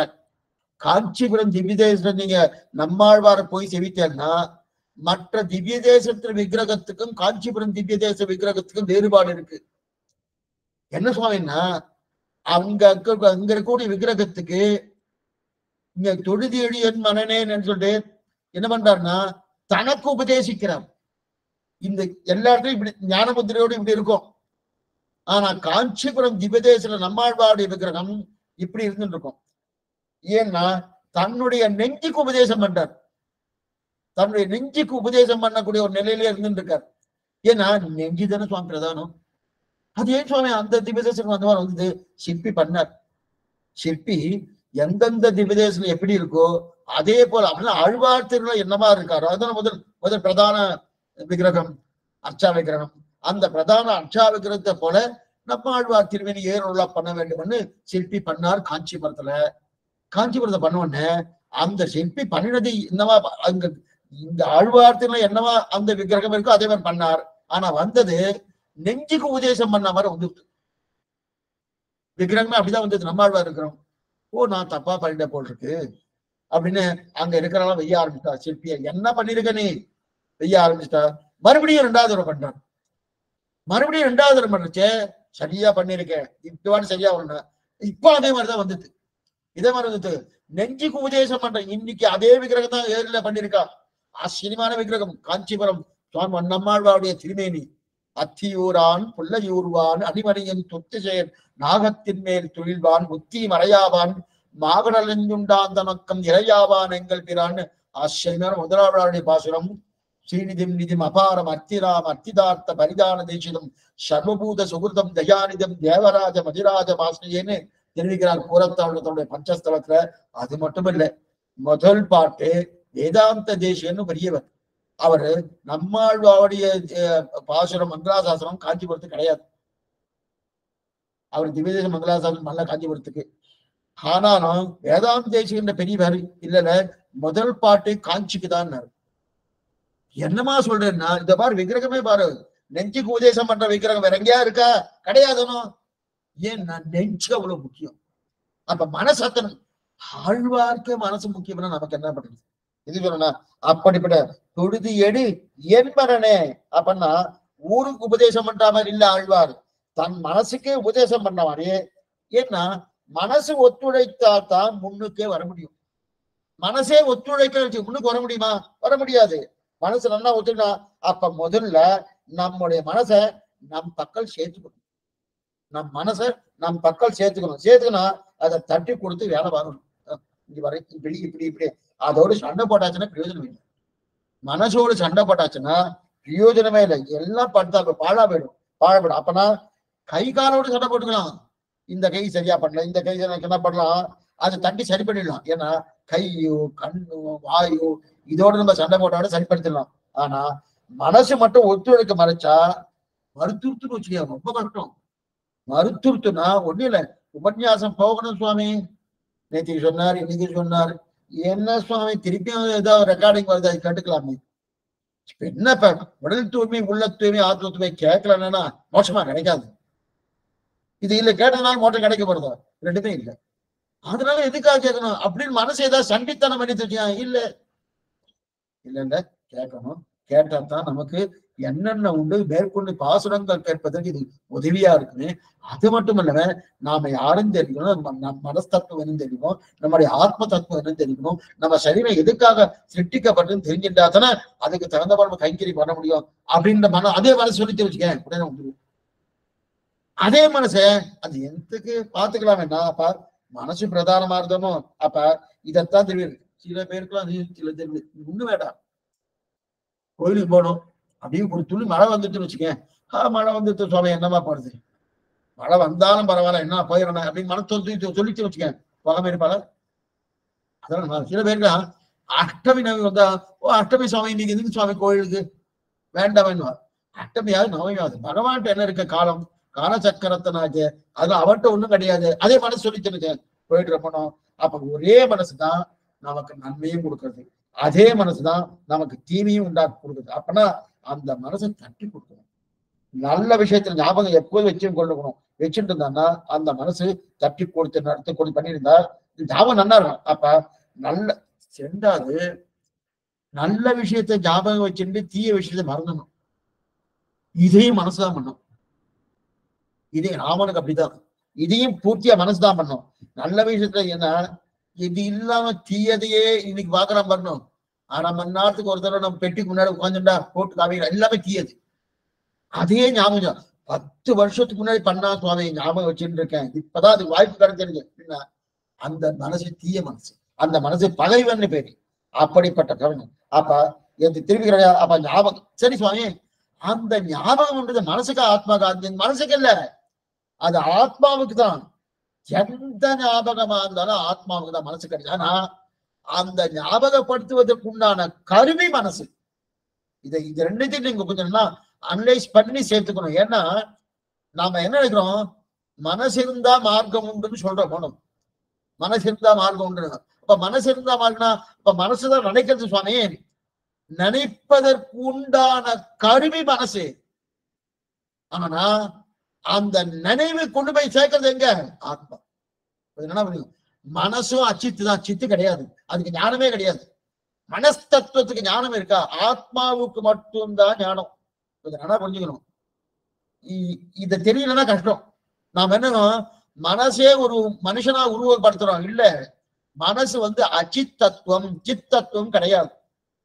சித்தத்துவம்னா ஞானம் இருக்க முடிக்கிறது. ஏன்னா 24 தத்துவங்கள் ஒரு தத்துவம் தான் மனஸ் தத்துவம். அது 24 தத்துவங்கள் அச்சித் தத்துவம். நாளைக்கு சொல்றேன், நாளைக்குன்னா அடுத்த காலம் சொல்றேன். 24 தத்துவங்கள் அச்சித் தத்துவம் என்ன? பங்கைம்புரணம் குறியைந்தும் கருமேந்திரியம் ஐம்பூதம் எங்கும் உயிரோ பிரகிருதி மானாங்கார மனங்களை ஆழ்வா திரும்பிறார்.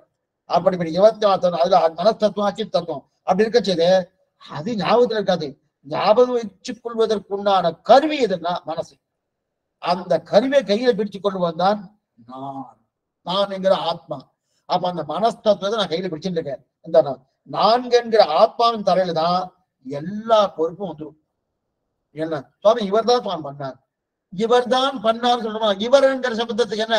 ஆத்மா. மனசுல இவர்ங்கிற சப்தத்துக்கு அப்ப மனம். அப்பனா நான் மனம் சங்கல்பிக்க அப்படின்னா உறுதி எடுக்கிறது, மனம் விருப்பப்படுறது அப்படின்னா காமப்படுறது, ஆசைப்படுறது. மனம் திருத்தி அசங்காம இருக்கும். கண்ணு அசங்காம இருக்கு. சுவாமி ரொம்ப சலனப்பட்டு இருக்க, சலன புத்தி இருக்கு. நின்றவா நில்லா நெஞ்சி, எங்க ஆழ்வார் திருமங்கையாழ்வார் பாத்திரம் முதல் 10 முதல் திருமொழி நின்றவான் இல்லா நெஞ்சிடையுடையே நெஞ்செய்கேன் நெடுமிசம்பரவம் தெரிவிக்கிறாங்க. இதே அர்ஜுனன் சொல்றான், சஞ்சலஞ்சு மனகிருஷ்ணா, என் மனசு சஞ்சலமா இருக்கு அர்ஜுனா கிருஷ்ணான்னு தெரிவிக்கிறார் இல்லையா. எது சொல்ல வந்தனா, அப்ப மனசு சஞ்சரிக்கிறது, அப்ப மனசு இப்படி இப்படி அப்படியே அலமோதிட்டே இருக்குன்னா அப்படி தெரியலையா, ஆனா மனசு சஞ்சரிக்கிறதானா கேட்கிறோம் இல்லையா. அப்படின்னா மனசு நிற்காம அலைஞ்சு கொண்டு இருக்குன்னா என்ன அர்த்தம்? ஒரு பக்கம் இதை வாங்குறது, ஒரு பக்கம் அதை வாங்குறது, ஒரு பக்கம் இதை வாங்குறது, ஆயிடுத்து நாடி ஆயிடுத்துன்னு கேட்டு இருக்கணும். அதைத்தான் அப்பனா ஒரு பக்கம் மனசு உறுதி எடுக்கிறது, ஒரு பக்கம் மனசு விரும்பப்படுது, மனசுதான் தெளிவடைகிறது, மனசுதான் சிந்திக்கிறது, மனசுதான் உறுதி இல்லாம இருக்கும், மனசுதான் சஞ்சரிக்கிறது, அதே மனசுதான் ஈடுபாடு பண்ணுது. சுவாமி மனசார நன்றா ஈடுபட்டு இத்தனை காரியம் பண்றதுன்னா அது என்ன சுவாமி ஈடுபாடு?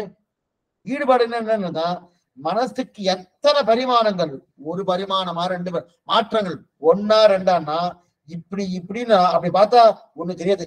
மனசை வசத்து கொண்டு வந்தானா அப்படின்னு இந்த மனசை வசத்து கொண்டு வரணும், நம் வசத்து கொண்டு வரணும். நம் வசத்து நம்ம ஆத்மா கொஞ்சம் என்ன பண்ணிக்கோ. ஒவ்வொருத்தருக்கும் நான் என்கிற சொல்லக்கூடிய வஸ்து எதுன்னா ஆத்மா. நான் இந்த சரீரம் கிடையாது. சரீரம் வேறு, நான் வேறு. நான் சரீரம் இல்லை, என்னுடைய சரீரம் சொல்லலாம். நானே சரீரமானா கிடையாது. படிச்சுக்கோ. நானே என்கிற சப்தத்தை ஆத்மாவும் குறிக்கும், என்னுடையது என்கிற சப்தத்துல சரீரத்தோடு அதான் என்னுடைய ஆத்மாவோடு சம்பந்தப்பட்டு இருக்கக்கூடிய சரீரத்தை சொல்லும். அப்ப இந்த சரீர சப்தம் வேறு, ஆத்ம சப்தம் வேறு. அப்பன்னா என்ன அர்த்தம்? இந்த இடத்துல இந்த மனசுக்கு இத்தனை பரிணாமங்கள், ஒவ்வொரு வேறுபாடுகளையா இந்த மனசை நம்ம உள்ள வசத்தை கொண்டு வரணும். என்னமா கொண்டு வரலாம் சுவாமி? அந்த மனசுக்கு இருக்கக்கூடிய அழுக்கு என்ன? அந்த அழுக்க என்னமா போறது? மனத்துக்கு அழுக்கு என்னன்னா காமமும் குரோதமும் தான் அழுக்கு. காமம் குரோதம், இது 2ஆம் அத்தியாயம் என்ன, 3ஆம் அத்தியாயம் என்ன? ஆச்சரியம் கேட்ட கேள்வி, அர்ஜுனன் கேட்ட கேள்விக்கு ரொம்ப ஆச்சரியமா சொல்றார் கண்ணன். காமம் குரோதம் தான் மனசுக்கு முக்கியமான அழுக்கு.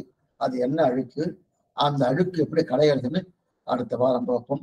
ஆழ்வாரும் பெருமானார் திருவிழேசனம், ஆச்சாரியன் திருவிழேசனம், பகவதால் திருவடிகளே சரணம். சாயங்காலம் ஸ்ரீவச்சன பூஷன் காலட்சம் உண்டு, முடிஞ்சா வந்து கலந்துக்கணும் 6 மணிக்கு. இப்ப ஏதாவது சந்தேகம் இருந்தா அவசியம் கேட்கும்படி பிரார்த்திக்கிறேன். ஸ்ரீமதி ராமானுஜன் மக சாமி, ஒரு சின்ன சந்தேகம் தான் சாமி. இந்த சுகர் வர்றதுக்கும் பிரஷர் வர்றதுக்கும் என்ன காரணம் சொல்றீங்க? நம்ம மட்டும்தான் பிராணாயாமம் பண்ணினோம்னா அது வராம இருப்பதற்குண்டான வாய்ப்புகள் இருக்கு. சரி, நேற்று பார்த்தோம்னோ பூரகம், ரேசகம், கும்பகம்னு பார்த்தோம்னோ அந்த ஏன்னா ரத்த ஓட்டம் சீரா பரவி இருந்துச்சுன்னா அது வர்றது கஷ்டம். அதற்கு மேல அவங்க பரம்பரையா வந்துட்டு இருக்கு சுவாமி, அதனால வந்துருச்சுன்னா அது வேறு. சரி, ஆனா என்னால உருவாக்கப்பட்டதா இருக்காது.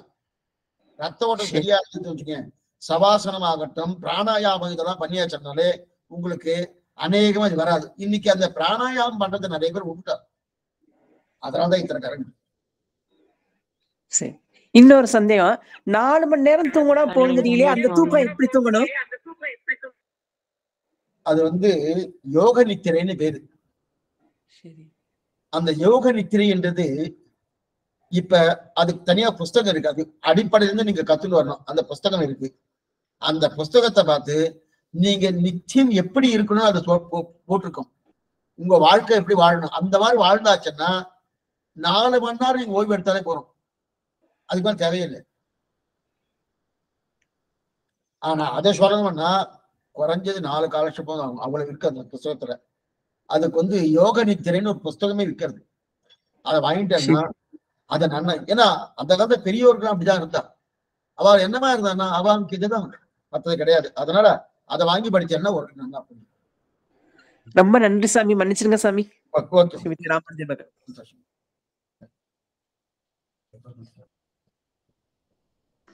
அடியேன் சுவாமி. ஸ்ரீமதே ராமானுஜாய நமஹ.